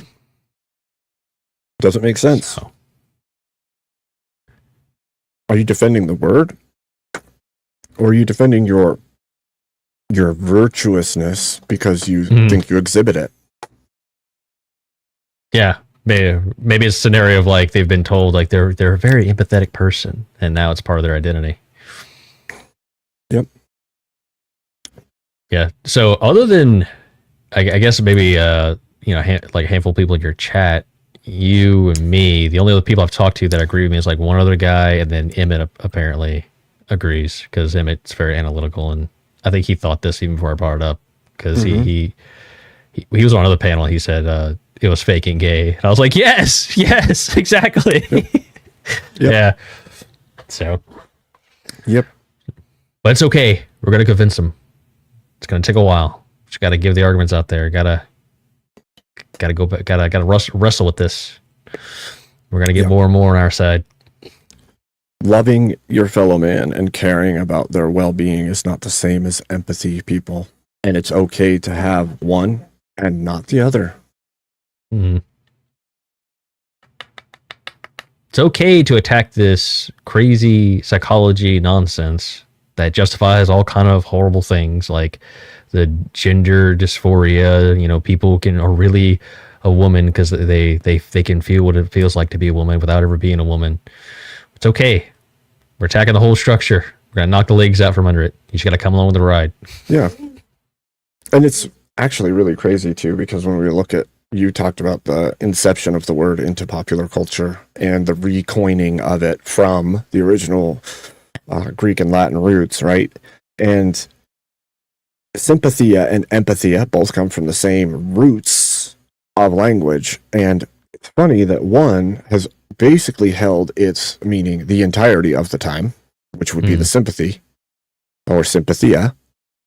But the empathy one is not so much the case. It's got this weird, windy history of selling more than is possible within the word, I think. And that's the one that they consider to be a mind virus. So that's also fascinating. Yep. Frowned upon, looked down upon, not liked, thought to be it's exactly that, because when people get the mental belief that they can feel what's inside of other people or completely get what's going on with them, well, then outrage becomes completely contagious. Love is contagious. Every emotion becomes completely and utterly contagious, because as long as empathy exists, you can feel what's in other people. If you can feel what's in other people, it could be catching. It could catch the emotions. And then, well, what accountability do you have? You just caught that emotion from somebody else. Yeah. Shutting down critical thinking. I think that's a solid point that you made there. It's a framework and almost a tool to shut down critical thinking and make you pick a side. And if you don't pick a side, then you're not empathetic, and then you're the bad guy. Like I said, you're the cartoonish villain trying to put people on train tracks. Right. Well, isn't that the point of like all of the questions? When people are like, do you stand with this place? Do you stand with that place? Do you stand with BLM? Do you stand with? They're asking for your empathy on something you have no idea what's actually happening. But if you don't agree with the stance they have, guess what? You're the bad guy. Yep. Yes, sir. Yeah. Yep. Going back to the whole believe all women and all that. All of it. It's been a constant like railroading of the mental state of the general populace. You just keep guardrails up, utilizing the if you don't believe what we believe, you're bad.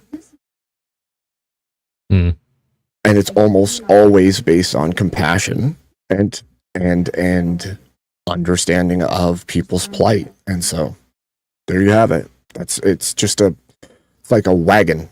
Like, get on the wagon. The empathy wagon takes you where you're going to go. And don't think about it yourself. Just trust that the empathy wagon's going the right direction. It will make sure you're virtuous. Make sure you're on the right side of history. Yeah, exactly. Yeah. No, I think that's another angle, the strong argument of, listing the things you just listed, believe all women. These are things that are polarized pluralizing. Why can I say that word? Polarizing. Polarizing. Thank you. Polarizing. Brain's shutting down. It's late. Polarizing. And you have to pick a side. And just so, and that's the same way empathy is weaponized today, where it's, are you not empathetic? Do you not have any empathy? It's a very polarizing statement, and you have to pick a side. You're either the good guy or the bad guy. And then it does shut down the critical thinking of the situation. Yep. So that's another angle of the argument where you can paint that picture of, okay, well, even looking, once you go through all the origins and what it means, and I like the Greek, mind virus take, that's pretty funny. And then you look at how it's used in psychology, then you can tackle the angle of, okay, well, now how is it used in today's day and age? It falls in the same category as the believe all women. Don't you believe all women? Don't you want to believe the victims? Yeah. I think that modern day usage of empathy is in fact the foundation of virtue signaling. Of almost all virtue signaling is based on some empathetic claim.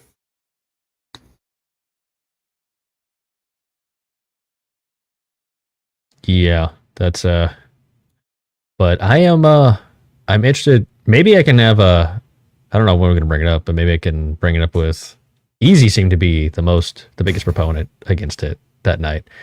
That was also, side note, that was kind of fun because Easy, whenever he has like a debate, he stays neutral, right? Even in the after panel. But what was cool is like I popped up and I'm not on the list of not being neutral with, so he could go in on me.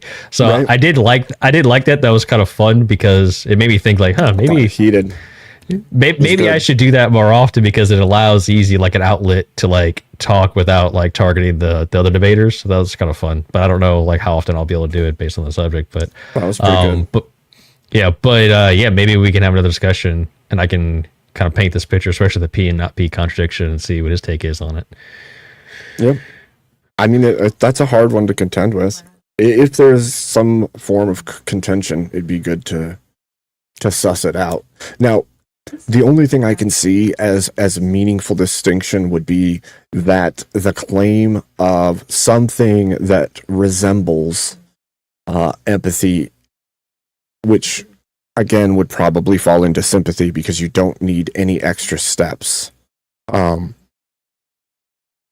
is good for people, right? Like sympathy, having sympathy for your neighbor, having sympathy for those who are in a bad way or who need help or whatever is good right. Within reason, right? Because there's going to be times where your natural predilection is to feel bad for somebody's situation and maybe want to reach out and help, even though they shouldn't be helped because they're in a bad situation because they're doing bad things.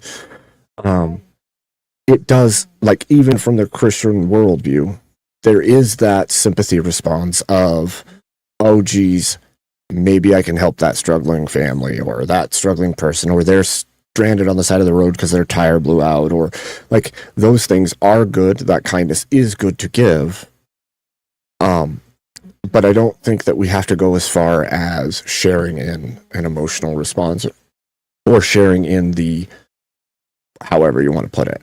And usually what happens is they're mangling the words, right? They're going to mangle it to the point where understanding means you have foreknowledge, or they're going to mangle it and say that because you've had this thing happen, you understand. And because you understand, there's like a sharing of an emotion there. Well, yeah, I could see where you can understand how you being mad or you being sad or you being loved or whatever feels to you. That does not mean that it equates to how they feel. And I think that there's that's the danger. That's always been the danger for me. Like that claim of knowing the inner workings of someone else, because only God knows the heart. We don't know the mind. We don't know the heart of another. We can make guesses. We can make educated guesses. We can probably be close, but you can't be in it. You can't actually know it, because if you could, you would be God. If you could make salvific claims that are impossible to make for human beings. Like all of those things, when you open empathy up, become completely open to them. or to a person, if they claim that empathy is a real and true thing, and they can actually be inside your internal representation of the world, now I can make all kinds of claims and feel justified in doing so. And so long as you are on my side and I make those claims, you're going to agree with me. And there starts the train that we were saying that kills critical thinking, starts movements that can't be stopped by people that are standing against it, because you're the bad guy the moment you stand against it. And so I can't see a good in that, in the sharing in part of it. Yeah, that's a pretty good point. They are people who give into this and think they do have that ability. It is almost as if they're placing themselves in the shoes of God, right? Like they're trying to basically bring themselves to like another level of almost like humanity, where they're so in tune with the state of humanity that they can understand on a personal level exactly what this person's feeling, and they can read their hearts. Really, I mean, that's basically what it comes down to. You're reading someone else's heart. Right. Yeah. Right. It's craziness to me. And of course there's the whole, I think this is what was coming up during the debate, even when they were arguing with you after the fact. I think a lot of it was coming down to like some colloquial side-ish version, like this is what I think it means, and if we use it in general parlance, then it means this. And it's like, cool, but if we're going to go with the basis of the word and how it's used in general, then it's impossible. I don't know how else to say that. Yeah, well, that was kind of what I was discussing earlier. I do think that's the only route they can take, is to dilute the word to something lower than what it was originally, or even like currently being used as, in order to make it fit. But then once again, if you take that approach, you're just in the grounds of there's other words that describe that far better. Yeah. Which is exactly what I was trying to get Teriak to see. Like, you're saying this thing is empathy, but you're describing sympathy plus some supernatural understanding. Like, make it make sense. Yeah. You're saying, I have sympathy for this person, and then you tried to switch up the order of it, like they understood before they felt. I'm like, how does that make sense? You didn't have a reason to seek to understand, but you just understood, and then you made... Sorry, camera. You had no reason to seek to understand, but you just understood, and then... Jeez, camera. Nope. What are you doing? There we go. There we go. But, like, the order's all out of whack. Either it's you inherently understand the emotions of all other people, or you had an emotional response and you sought to understand them. And it's like, you can't hammer that down. No matter who was arguing with us, they couldn't hammer down where that line was. And then that one guy kept coming in and saying, no, there's an empathetic response, not a sympathetic response. There's no sympathetic response. Yeah. Bullshit. The sympathetic response is literally fight, flight, freeze, run, right? So, like, that is your sympathetic nervous system, your sympathetic response. Empathetic has nothing to do with, like, how your nervous system reacts to a situation. And I was, like, trying to explain that there's a nervous system reaction before most things that spurs what comes next. And empathy is a thought thing inside your head, if it exists at all, because you're saying it's understanding. Understanding can't come from your sympathetic nervous system. The only thing that can come from there is your basic human level instinct type things. So explain to me how you have an empathy response before you ever have a sympathetic response. That sounds like the biggest Looney Tune bullshit I've ever heard in my life.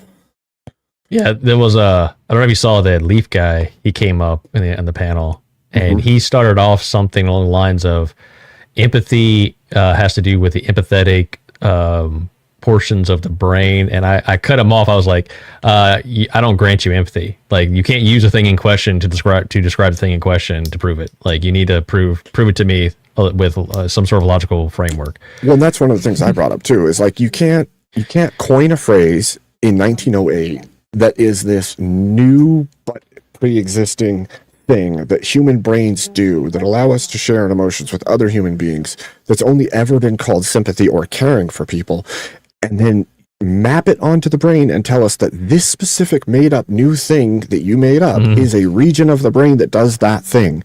You also you coined the phrase, then you mapped a brain, and then you overlaid this thing and called a region of the brain that thing. Right. Yeah. Sorry, I don't think so. It's like, okay, well, what would have been called before the word was, coined? What for? I mean, if they mapped the brain before, what would they have called it? Like, just because you labeled this thing, I mean, okay, what are we doing here? Like, and that was one of the arguments too that I said, like, I look forward to everyone in the future who goes along with this nonsense when psychologists eventually map the furry gender version on the brain and where that's located. I look forward to everyone being on board and just like accepting it, because apparently just because they map it, that thing means it's true. Well, it has to do with all of that, right? Because psychology has pulled the wool over everyone's eyes repeatedly, right? They go, oh, there's a region of the brain for this, and there's a region of the brain for that, and they're born like this, and they're born like that, and none of that's ever been proven. There's been guesses made and then publicized as if it was true, and then never proven. And you still hear people running around saying, well, there's a region in the brain that we're pretty sure has been mapped out to show if you are attracted to the same sex as you. No, there's not. There just isn't. But they keep saying it. It's still a thing. It's been said since I was growing up, and somehow it's still a thing in the popular zeitgeist of the world, but there's no proof of that. Well, they just said it exists, man. It exists. It exists because they said it exists. That's all they need. It exists because they have empathy. Right. Yeah. It exists. Yeah. Because they're empathetic to everyone's plight. So that's why it exists. Maybe that's what it is. Maybe empathy is self-faith. I have faith in myself. Self-faith. Like, well, yeah, you would have to put yourself in the position of God. You just believe that you are, and that's what your empathy is. You would have to have faith in yourself reading someone else's emotional state accurately. So yeah, that tracks. Don't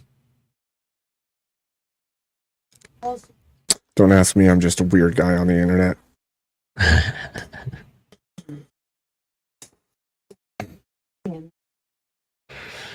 I'm surprised nobody jumped up when I threw that link out. Everyone's but that's scared. okay. Scared, man. They're scared. They don't want to faith. They don't want to lose the word, man. They need it. They don't want us to take it from them. Yeah, don't take my empathy away. It's all I have. Yeah, it's like, why is it such a hot thing? Like a hot button issue. Like, you can't say you have sympathy for somebody because that's bad. But if you say you have empathy for them, it's inherently good somehow. Yeah, from this whole thing, what I've realized is people have this almost negative connotation to the word sympathy. Like, it's not good enough. It's not good enough. You're sympathetic? You garbage. You should be empathetic. Yeah. Yeah, it's so weird, dude. What? Yeah. It's so weird. I don't get that, but oh well. Well, I would just challenge people to look at the two definitions and ask yourself which one makes sense. Well, I like the as I said, there's tons of different versions of the definition for empathy, but I do like that if you go in the Webster version, it has the descriptors at the top, but then it has like a summary at the bottom where it just talks about sharing it basically gives you what you find on Google. So I think that block is a good, I guess you could say, definition to work off of when discussing with people, because they're more willing to go along with that. But the problem is, like I said, going back to all this other stuff we were talking about, it does have that key word there, sharing in the feelings of others. Well, How and do you you could plug share? this. You could plug this in with like a large language model. As much as I don't like them, sometimes they're good for honing certain arguments and breaking down whether or not there's consistency. If you Mhm. take it and you just ask it, what is empathy? It's going to give you what we say empathy is, right? With the Right. that there's a definition and that it's widely accepted and that psychology says it's a thing and that people generally accept that it's true. But if you continue after that and keep breaking it down to whether or not this is true or false, right? Mm. True or false, people can share in their emotional states and then keep going down from there. Is it the exact same emotion or are they feeling individual emotions and then equating them as the same emotion? Mm. You know, and when you get to the baseline of all of it, it's broken. It isn't real. It can't be a thing. And so it's just Yeah, I do. what I it actually do is. that a lot. It's just human gobbledygook. What it is it makes us feel good. It makes us feel good to think that other people can feel emotions with us at the same time, and also at the same time, the person who claims to have the sympathy or the empathy is also virtuous because of it. So there's this self-feeding dopamine loop of because I have empathy, I'm a good person, and then the person who's receiving it feels like they have somebody on their side, and Yeah. it's just like a I don't know. I actually do that quite often. I'll set up like either Chat GPT or something, and I'll argue with it. Like I'll give it a premise. You need to defend this. It's actually pretty good practice because all those language models they do lean left, so it's even more of a challenge to like pin it down. But if you can get them past the point where they're just drawing from articles and existing works, if you can take the existing works and continue to Socratically question it back down to the logic of the foundation or the baseline of what you're arguing, then it can't deny what is right. Because then you're literally getting to you're getting down to true false, right? At some point it's all true false, and maybe it's not true false for the entirety of the argument. There could be like 25 true false questions at the baseline, but those are all going to continue to reduce down until you find out, is this claim overall true or overall false? And I don't know. Yeah. A fun one to debate is evolution. Like to debate a large language model on evolution is pretty fun.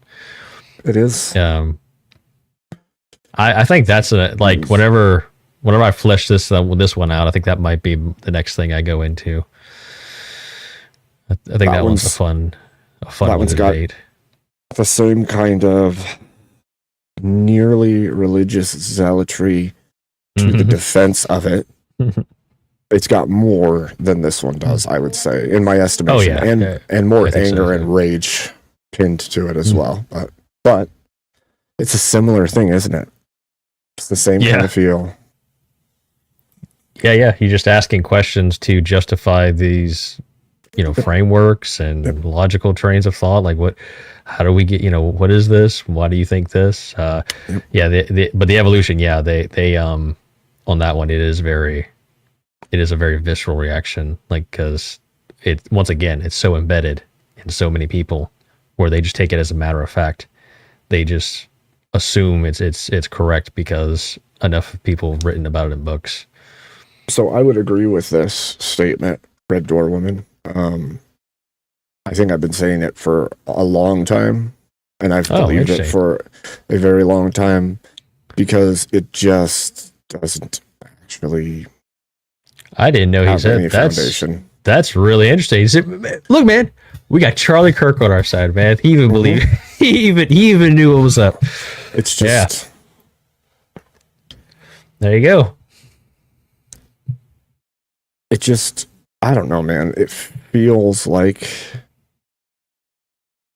as much as it sounds really stupid, it just feels like a psyop, and not like a concerted effort by a secret group or anything. Just like it was useful to manipulate, and it just continues to propagate because it's useful. Yeah. I would call it like propaganda. I think it falls more to the propaganda than psyop. But I do get what you mean by that. It does have that vibe to it. Yeah. Yeah, definitely. Well, man, I don't know. I guess no one's gonna come up and take down my argument. So yeah, it's all good. I'm tired as shit anyway. I know you are too, probably. So yeah, I've had a long day, but I really wanted to have a discussion, and thank you for having it. This has been great. Like I said, just chatting with you has strengthened it even more. So I got more ammo, and I think this is going to be great the next time I can. Maybe I will try to line up a debate.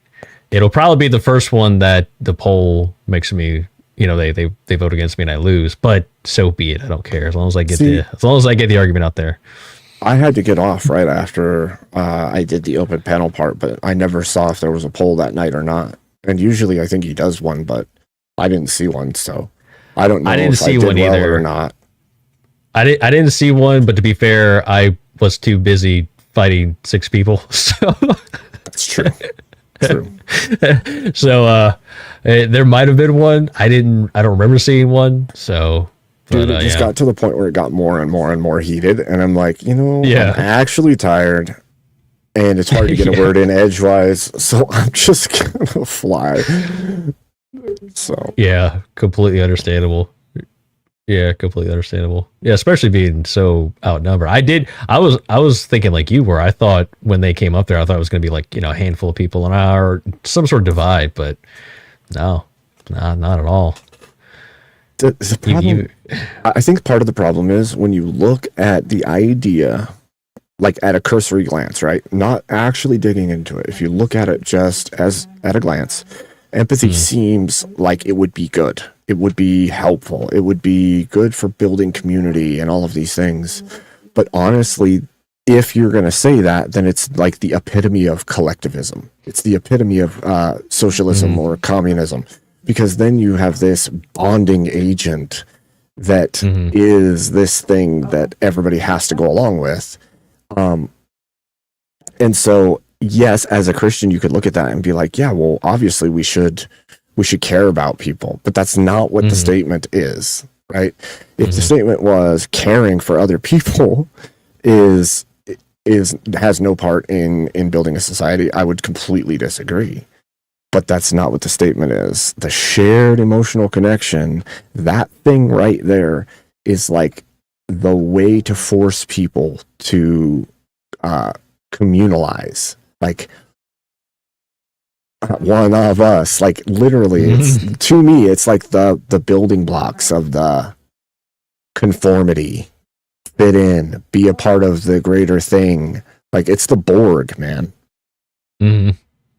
Yeah, actually, now that I think about it, I don't know if there's really any other term or framework like empathy in today's day and age that kind of seeks to unify like everyone, like on like, like especially on the left, to where it's like this high standard of moral grandstanding thing, right? Because you have all these different things that pop up, BLM and all this other stuff, all these other different movements and things, right? Not everyone tends to be on board with that, but I can't think of anyone that would be like left leaning that would say empathy is bad, right? Or they don't like empathy, right? It's like this. It does, to your point, it does seem like this overall congealing movement of sorts to say, oh, if you're an empathetic person, then you're a good person. If you're not, then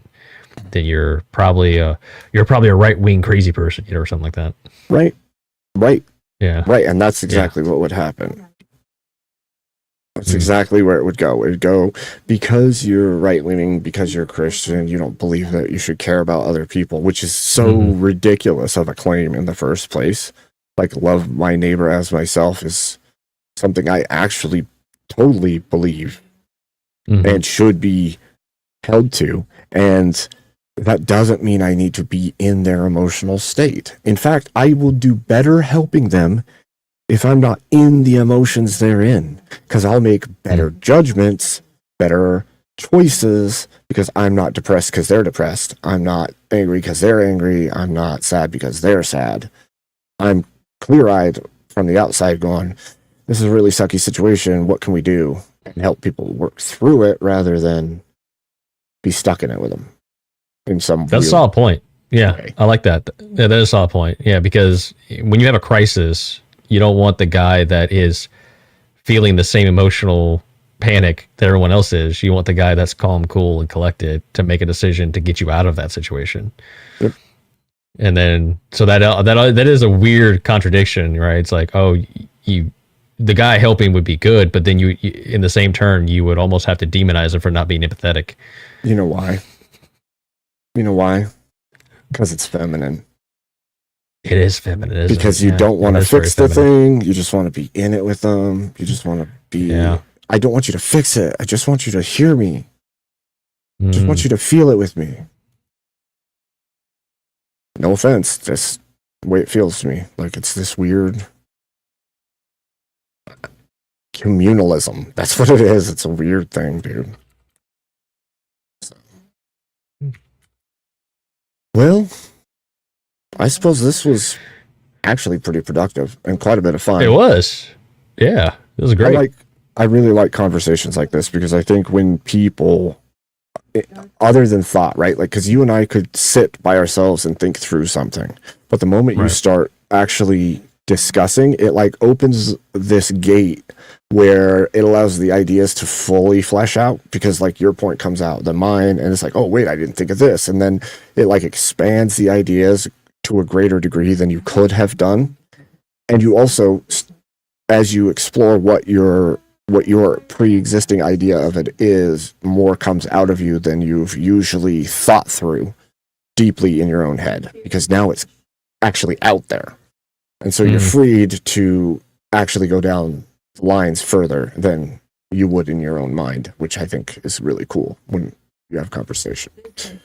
100%. Yeah, I completely agree. Yeah, I mean, just I spent a good bit of time like rolling this over my head and arguing with LLMs with it, and just making notes. But just in the short time we've discussed this, I mean, I've got like 6 different things that I've written down of like argumentation lines to run. So it's been great. Awesome. I'm glad to hear it. Well, thanks for having me, man. I appreciate it. And I look forward to your next debate, and I hope you get well soon. Thank you. And I also look forward to the whole that stream, the thing you're talking about. That I'm gonna try to tune in for that next time I see it. Yeah, I think I'm also gonna try to do some guests here and there for different topics. So if people want to like pick something that they think that modern day men need to embrace for our society to improve, they can let me know, and we can work on an episode to go through that topic together. Like, and I mean, like, honor, commitments, like, just all the different things you can think of that are not just, but mostly the biblical principles that you need to be an upright man in the world today, and then to move forward into building family and progressing us towards a more Christ-centered society. So. Like it. I might have I might have a 1 or 2 things we can discuss. I'll shoot you a message on that. We can maybe we'll see. But awesome. Yeah. Thanks for having me up. Everybody out there. Catch you later. Thank you, Mo. And God bless. God bless you. Have a wonderful evening. Have a wonderful evening.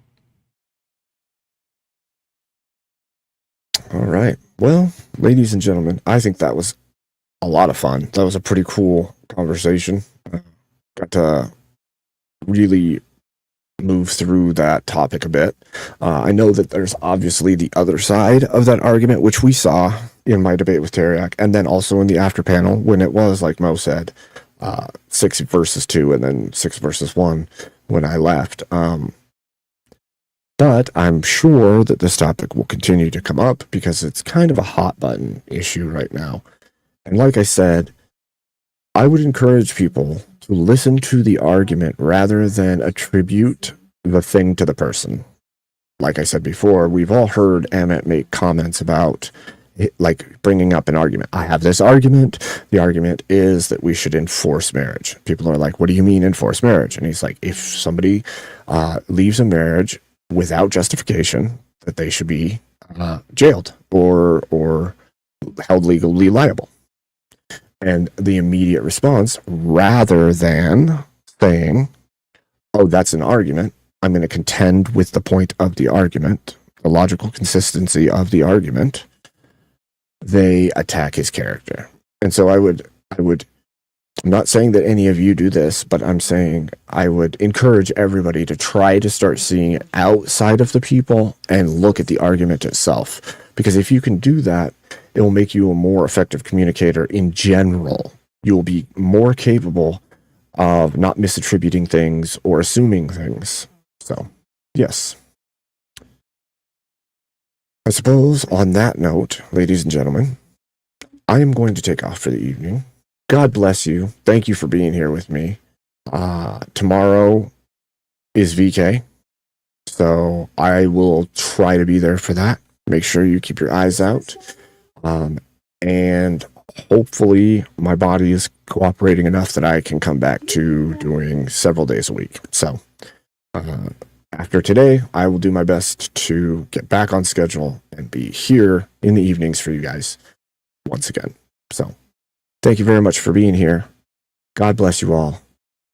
Have yourselves a good night. Oh, wait, before I do that, I should probably look at who is streaming so I can decide if I'm rating somebody. To chat, is there anybody out there that you can see is on that is worthy of receiving a raid? Let's see. We'll see who's on.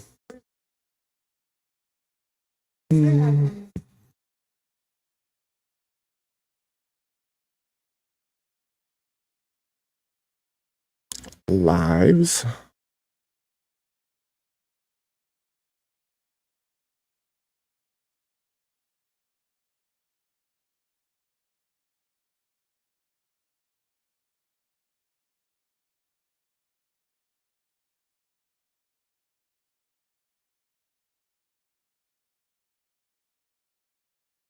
You know what? Probably just gonna do this.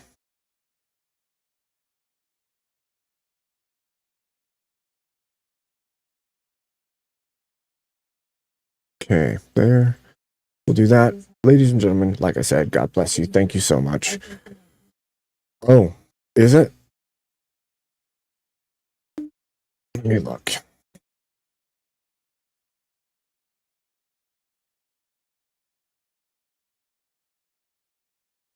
Come on, computer.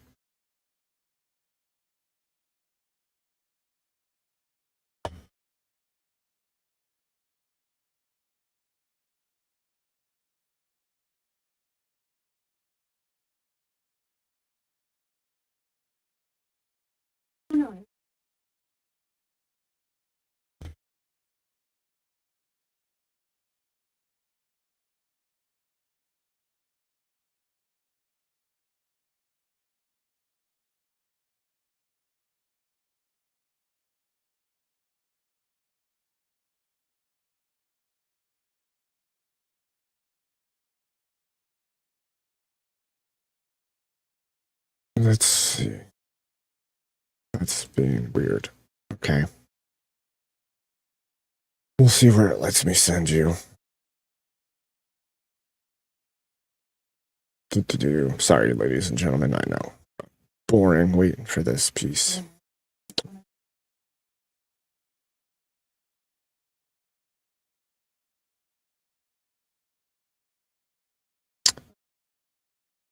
Customize. Add.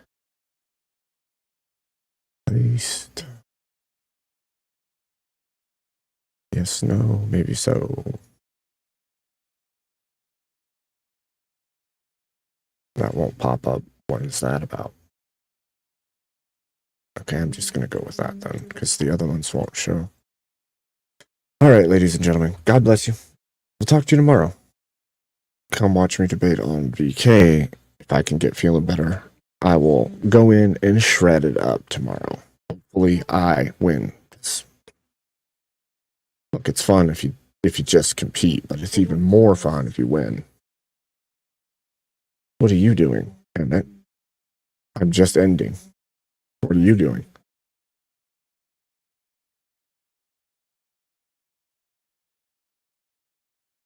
Have a good night, Gorilla Biscuits. Thank you so much.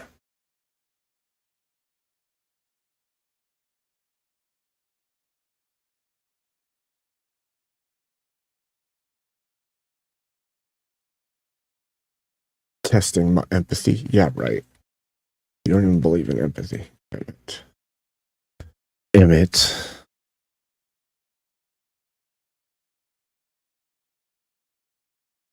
Nope, didn't work. Are you streaming, Emmett, or are you staying off tonight?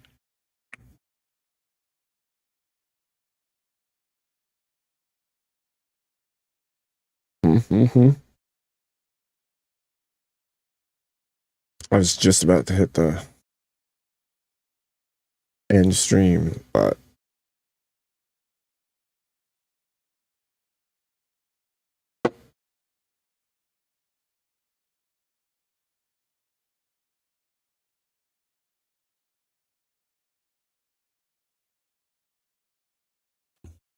what's up, Gothmat? What's up? I'm not streaming. Can you hear me? Yeah, you Yeah. should be able to. Mm-hmm. I hear you.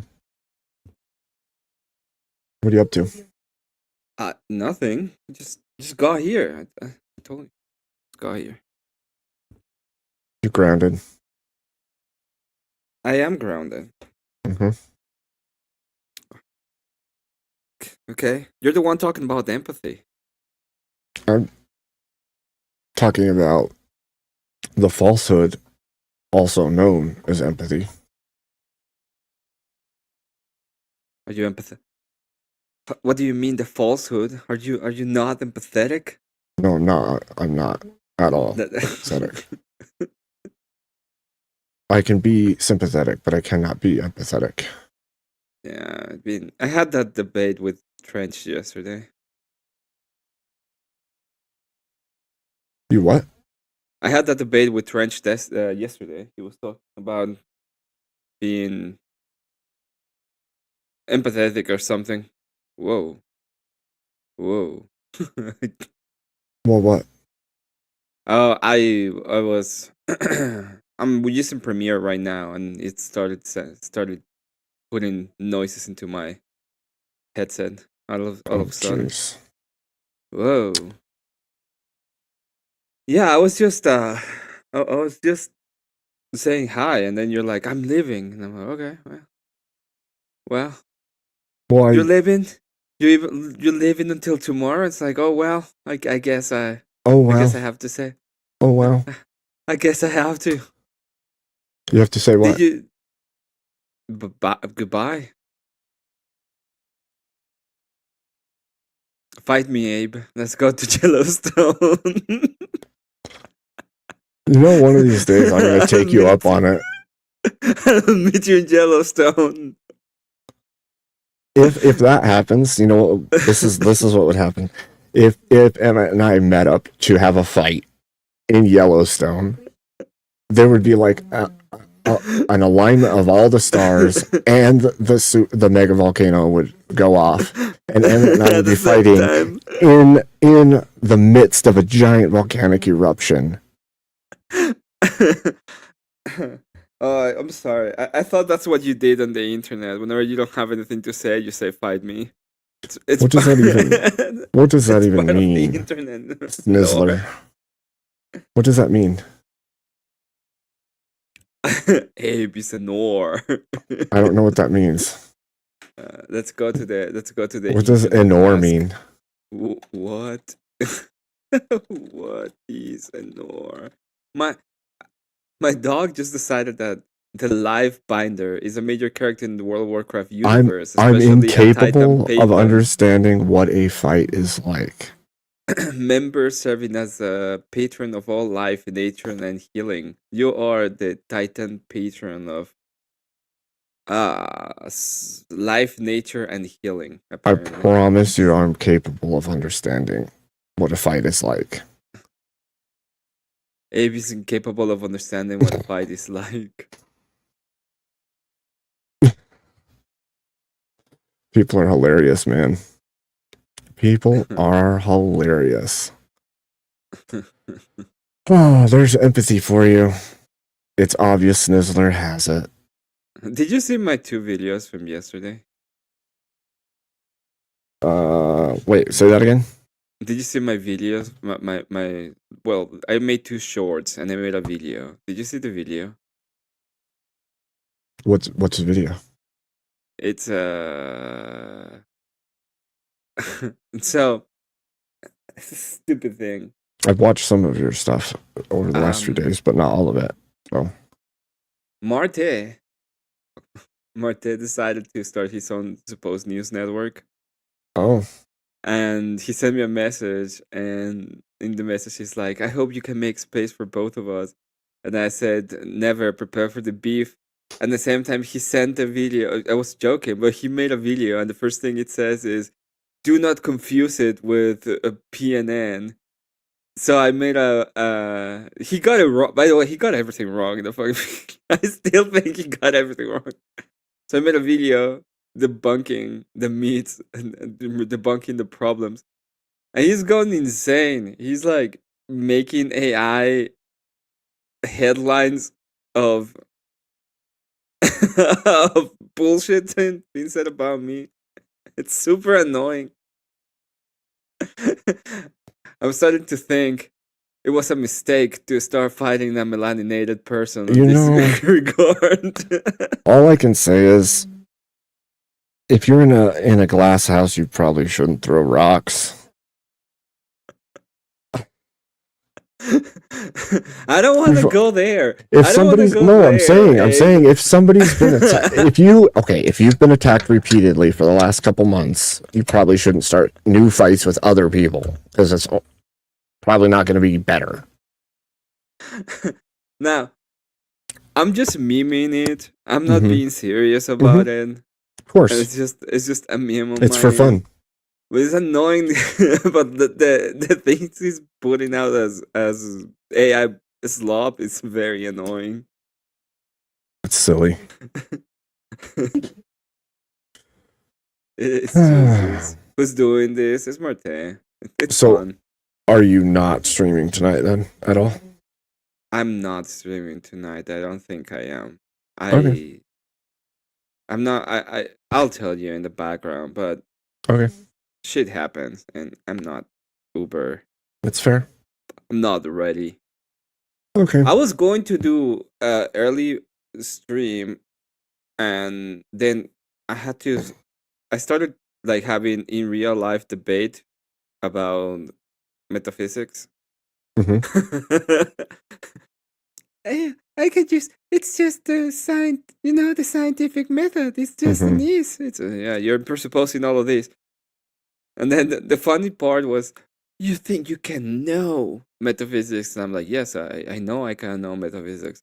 How do you know that? Well, 2 + 2 = 4. But it's physical. Nope. Oh no. It's conceptual. Mm-hmm. So That's craziness. yeah. Well, he probably never had this kind of discussions before. Like we've been having how long? At least a year, maybe a year and a half of pure philosophical discussions about metaphysics, Mhm. which most people never have had. Mm-hmm. It's yeah. True. True.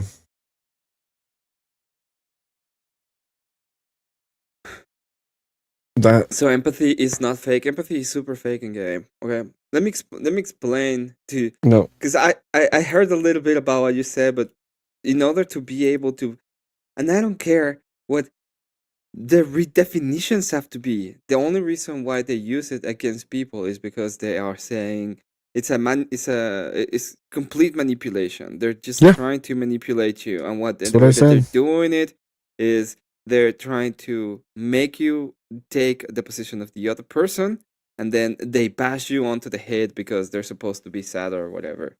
Yep. And that is not the way that you do things. The way that you teach kids, for example, if they fall into their knees, you're You're not empathic. You're not trying to put yourself into the mind state of a kid that, just scrape his knee. You understand that they might be in pain and you act in accordance. So if it's something serious, you will go ahead and treat the wound. If it's not something serious, you might be like, hey, just stand up. Snizzler, I don't think this is the W you think it is.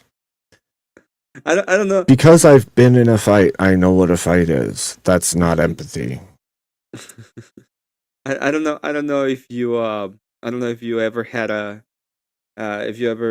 had like little kids. I know you do, Abe. So I'm pretty sure that there was a point where they just fall down and you were like, "Hey, Opa, come on up." Mhm. And they might be crying and bullshit, and you're like, "But doesn't matter, up." You don't play it up. You never play it up. But regardless, I've never felt what somebody else was feeling in a fight. Well, yeah, no. I could say I've had similar feelings, maybe, but I can't know that because I'm not in their brain. I'm not in their emotional. I'm not in their nervous system. The funny part is they say that, and as you're hitting your opponent in the ground, they're like, "Why are you not empathetic?" It's like, well, that would be me putting myself in their state as I hit them. So I would still have to disregard it. I don't give a shit I do it anyway.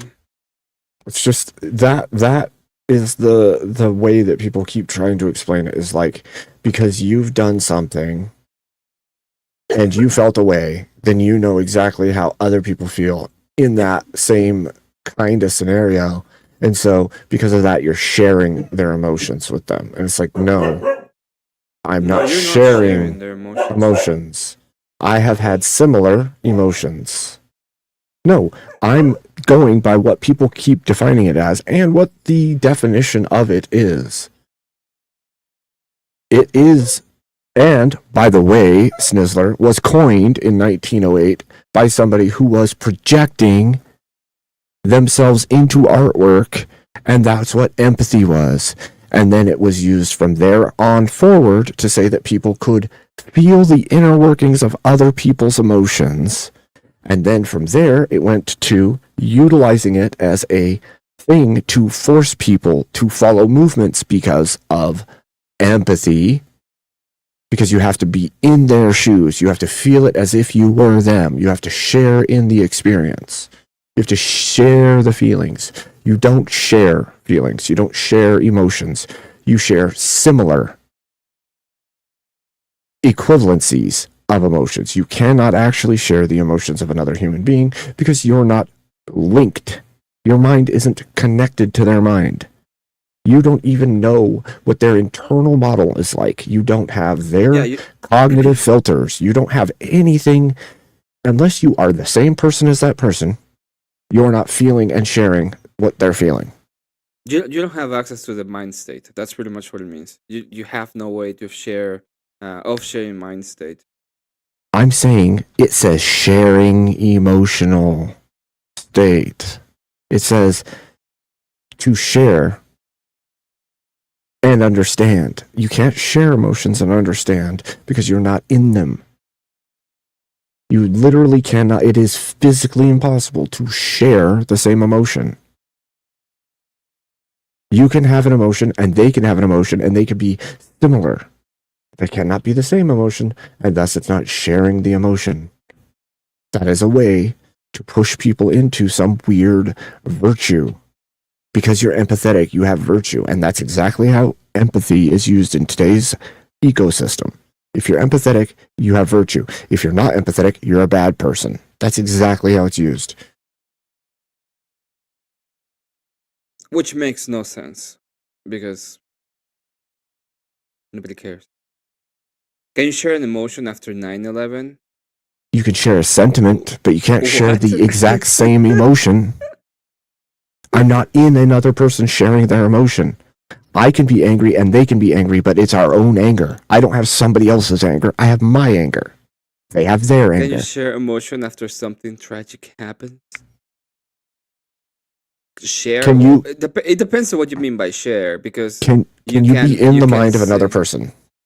Well, Can you be is in the it? mind of another person? That's my It's like question to we you. we can share grief if we have a person, but I'm not feeling what the other person That's is why I said feeling. you can share a sentiment, but you can't I am share the no, emotional but state. it's like we both can have grief, but I'm not Right. feeling your grief, and you're not Exactly. feeling my grief. I have my grief, and you have your Right. grief. Right. Okay, and we're like, And have we you have ever that. Yeah. noticed when they ask people how these emotions feel, there's a wide array. Like people feel, for instance, anxiety. People feel anxiety a myriad of ways, tons of different ways, and different people feel it differently. Can you tell me that those people are all feeling the same thing when they're feeling it completely differently in their body, in their nervous Even system? even the test, because Trench says about it, brings up the test, right? The test in and of itself that he was bringing up, it presupposes that you can that the state of mind that they are describing mirrors the state of mind Mm-hmm. of the person that is Mm-hmm. trying to get Yeah, it or acts that's trying like to share it.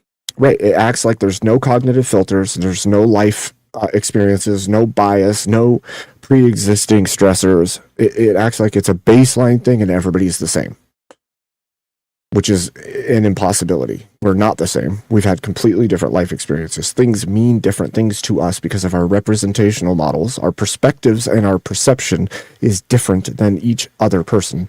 You cannot, in fact, feel what they're feeling. You can feel an approximation. You can think you're feeling the same thing. It is not the same thing. Yeah, I wonder if Snizzler is like feeling what you feel, Abe.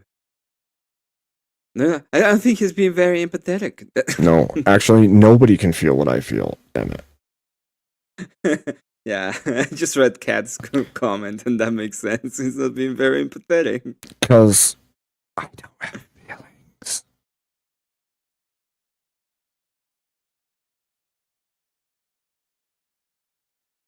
You're just silent, completely silent after that. Mm-hmm. You're like, yeah, probably true. It is what it is. My dog is like, you're not very empathetic with me. He had all. I was downstairs for a while, and now the moment I sit on my PC, it's like I want to go out. It's you're gonna have to wait for just a minute, okay? Being wrong makes him uncomfortable. I would have No, to first perceive that I'm wrong, right? And that's Wait, because I have a perception. no. You shouldn't perceive that you're wrong. You should perceive that the other person feels that they're wrong in order for be able to get into their state mind so that you That's can true. feel the That's empathetic true. synapses Oh, I see what's of happening. being wrong. So Do you Sinister see? thinks if he can be wrong enough that somehow his empathy will make me feel like I'm wrong. Yes. It's not about you, Abe. Oh my gosh.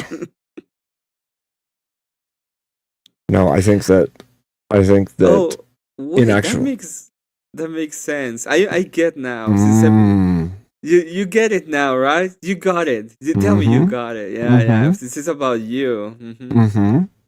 Yeah, the only way you can feel another person is if if that happened. Mm-hmm. Notice Abe does. Why don't you want to answer, Abe? Answer what? What do you What is the question? What is the question? People like you like to dance, Snizzler. Answer the question. Why don't you want to answer, Abe? I just remembered that the other day. Does the and I meaning made it, of a I made word it to change turn. over time? So here's the thing that's really funny about that, Snizzler. It hasn't changed a bunch over time. It still basically reads exactly the way it always has. And it started out as junk, and it's still junk. Also, the fact that it changes over time doesn't mean it has nothing to do with the meaning of it. There is a specific meaning we are referring to, which is a state mind. Well, I'm sorry that I'm saying state mind so much. I just had this discussion with Trench I know. yesterday. for like 2 hours, Mhm. and we ended up with that definition. But at the end of the day, it refers to getting into the other person's state of mind and feeling what Mhm. they're feeling, and the whole point of it is being done as a shame mechanism. So we already defined what it is. You don't have to tell me what is if the definition has changed over time. It has nothing to do with anything. Let me ask you. Mm-hmm. That's not empathy. That's still not empathy. What you're saying is still not empathy. Knowing what it was like for yourself on the first day of school isn't knowing what it's like for them internally on their first day of school. Again, you can make a some kind of semblance, but you don't actually know. And in order to actually know, share, and understand, it would have to be the same. Share. The word is share, Snizzler. Do you share thoughts? Can you share thoughts inside of somebody else's head at the same time? Can you share biochemistry, brain chemistry at the same time?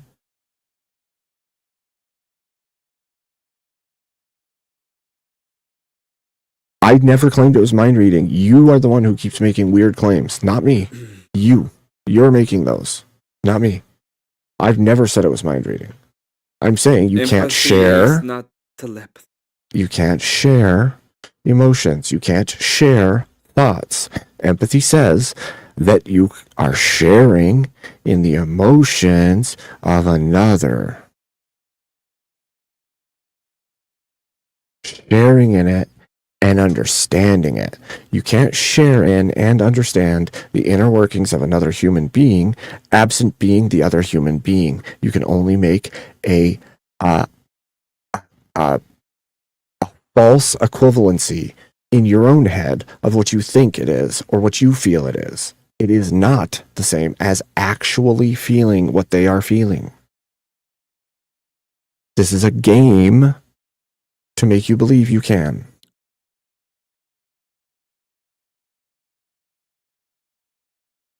What reverse projection? Humans are a lot easier to control when you use things like empathy, and if you're not empathetic to the things that you're supposed to be, you're cast out, you're ostracized from the community because you aren't empathetic. And you could say that that isn't the case, but you look at the world and you can see it clearly is. That it's held as a moral virtue by most of the people. It is used to corral people into a very specific set of beliefs, ideas. When all the stuff that's happened over the last decade have happened, when BLM was happening, people had to put flags in their window because they had to have empathy for them. It was a moral virtue to stand with the people of a group. And if you didn't, you were heralded as the bad guy. And it's happened repeatedly. I don't know how you couldn't see it.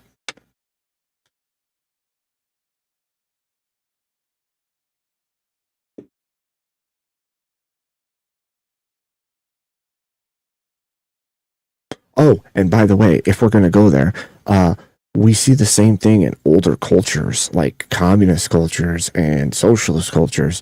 You could look at like where PC came from, politically correct came from like the Asiatic region of the world a long time ago. And it was conscripted, and now it's used in the modern world, in the West, to, again, corral people into a very specific set of ideas and behaviors. Because if you're not politically correct, you're not accepted, and you are blackballed, and you're cut out of things. Same thing with empathy. If you're not empathetic to the things you should be empathetic to, according to who knows, then you're cut out of the in-group. You're not allowed to be around. You're unacceptable. It's treated as a moral virtue,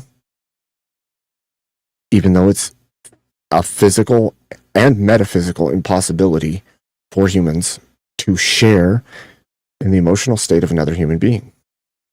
Again, you can have a cheap imitation or your perceived belief of what they're feeling. You cannot actually share it. Sorry, just the way it is.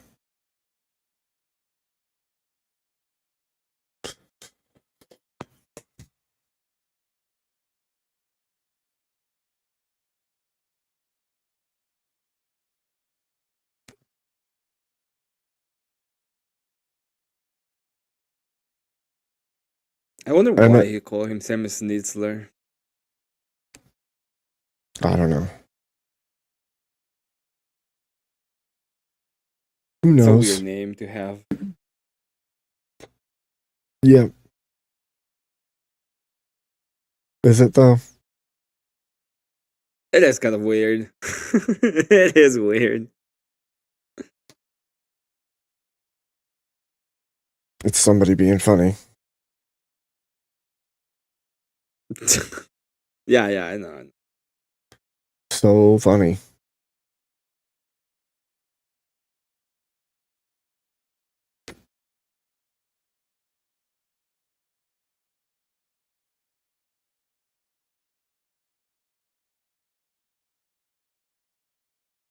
Probably absent a body, not. I don't would know. say- I don't think so, because I think only God knows the mind and heart of man. As far as I know, I'm not going to make an exclusive claim, but I don't know that even we will know the hearts or minds of others after death. I haven't seen that somewhere. So like I said, I don't know though. I can't even make that kind of judgment call. I would believe not, but Okay, I need to take my dog outside. It's really. all right, being brother man. annoying. I'm going to hop off as well.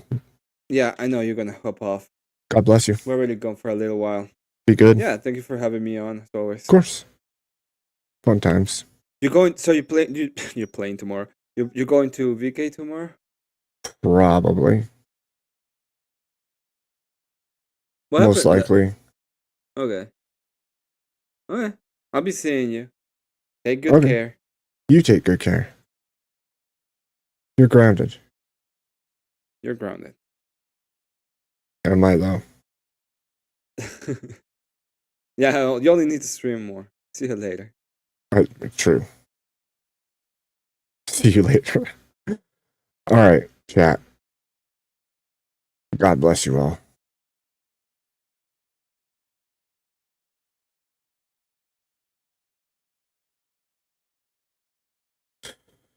I don't know. I don't know, Sweater.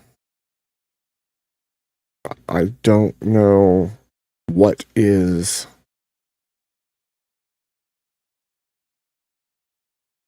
When it comes to like after life, I don't know what the metaphysic possibilities would be. And I don't think that any living man could clearly dictate what comes after, as far as like what we can and cannot know, whether or not our condition changes to being capable of knowing the mind's thoughts, heart of another. I would say if I was looking just biblically, I wouldn't expect that that's the case. I would still believe that it's between the man and God, Christ, right? And so I don't think that it would be the case that even a saint would know the heart of or the mind of the man. But I could be wrong. I don't know where the lines reside in the spirit or the soul for those types of things. So, all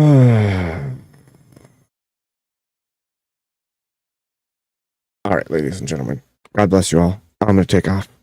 I will talk to you tomorrow.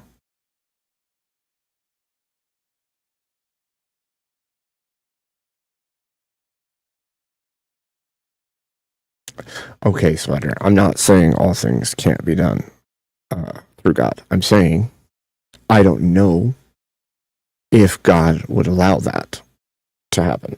I don't know where the boundary is.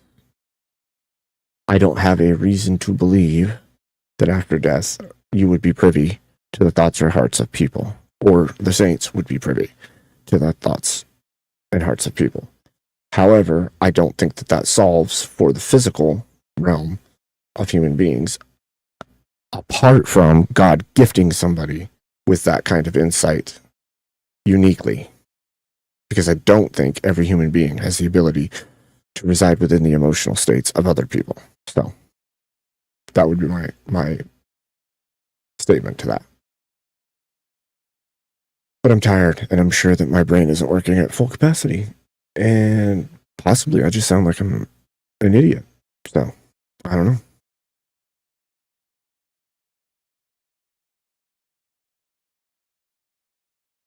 Okay, but for real, I'm going to take off.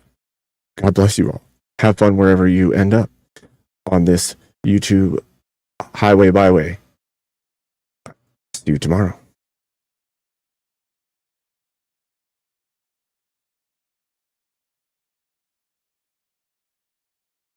Boom. Boom. God bless you too, Gorilla Biscuits. God bless you, Sweater. God bless you, Scott. God bless you all. Have yourselves a wonderful night. We'll see you on the other side.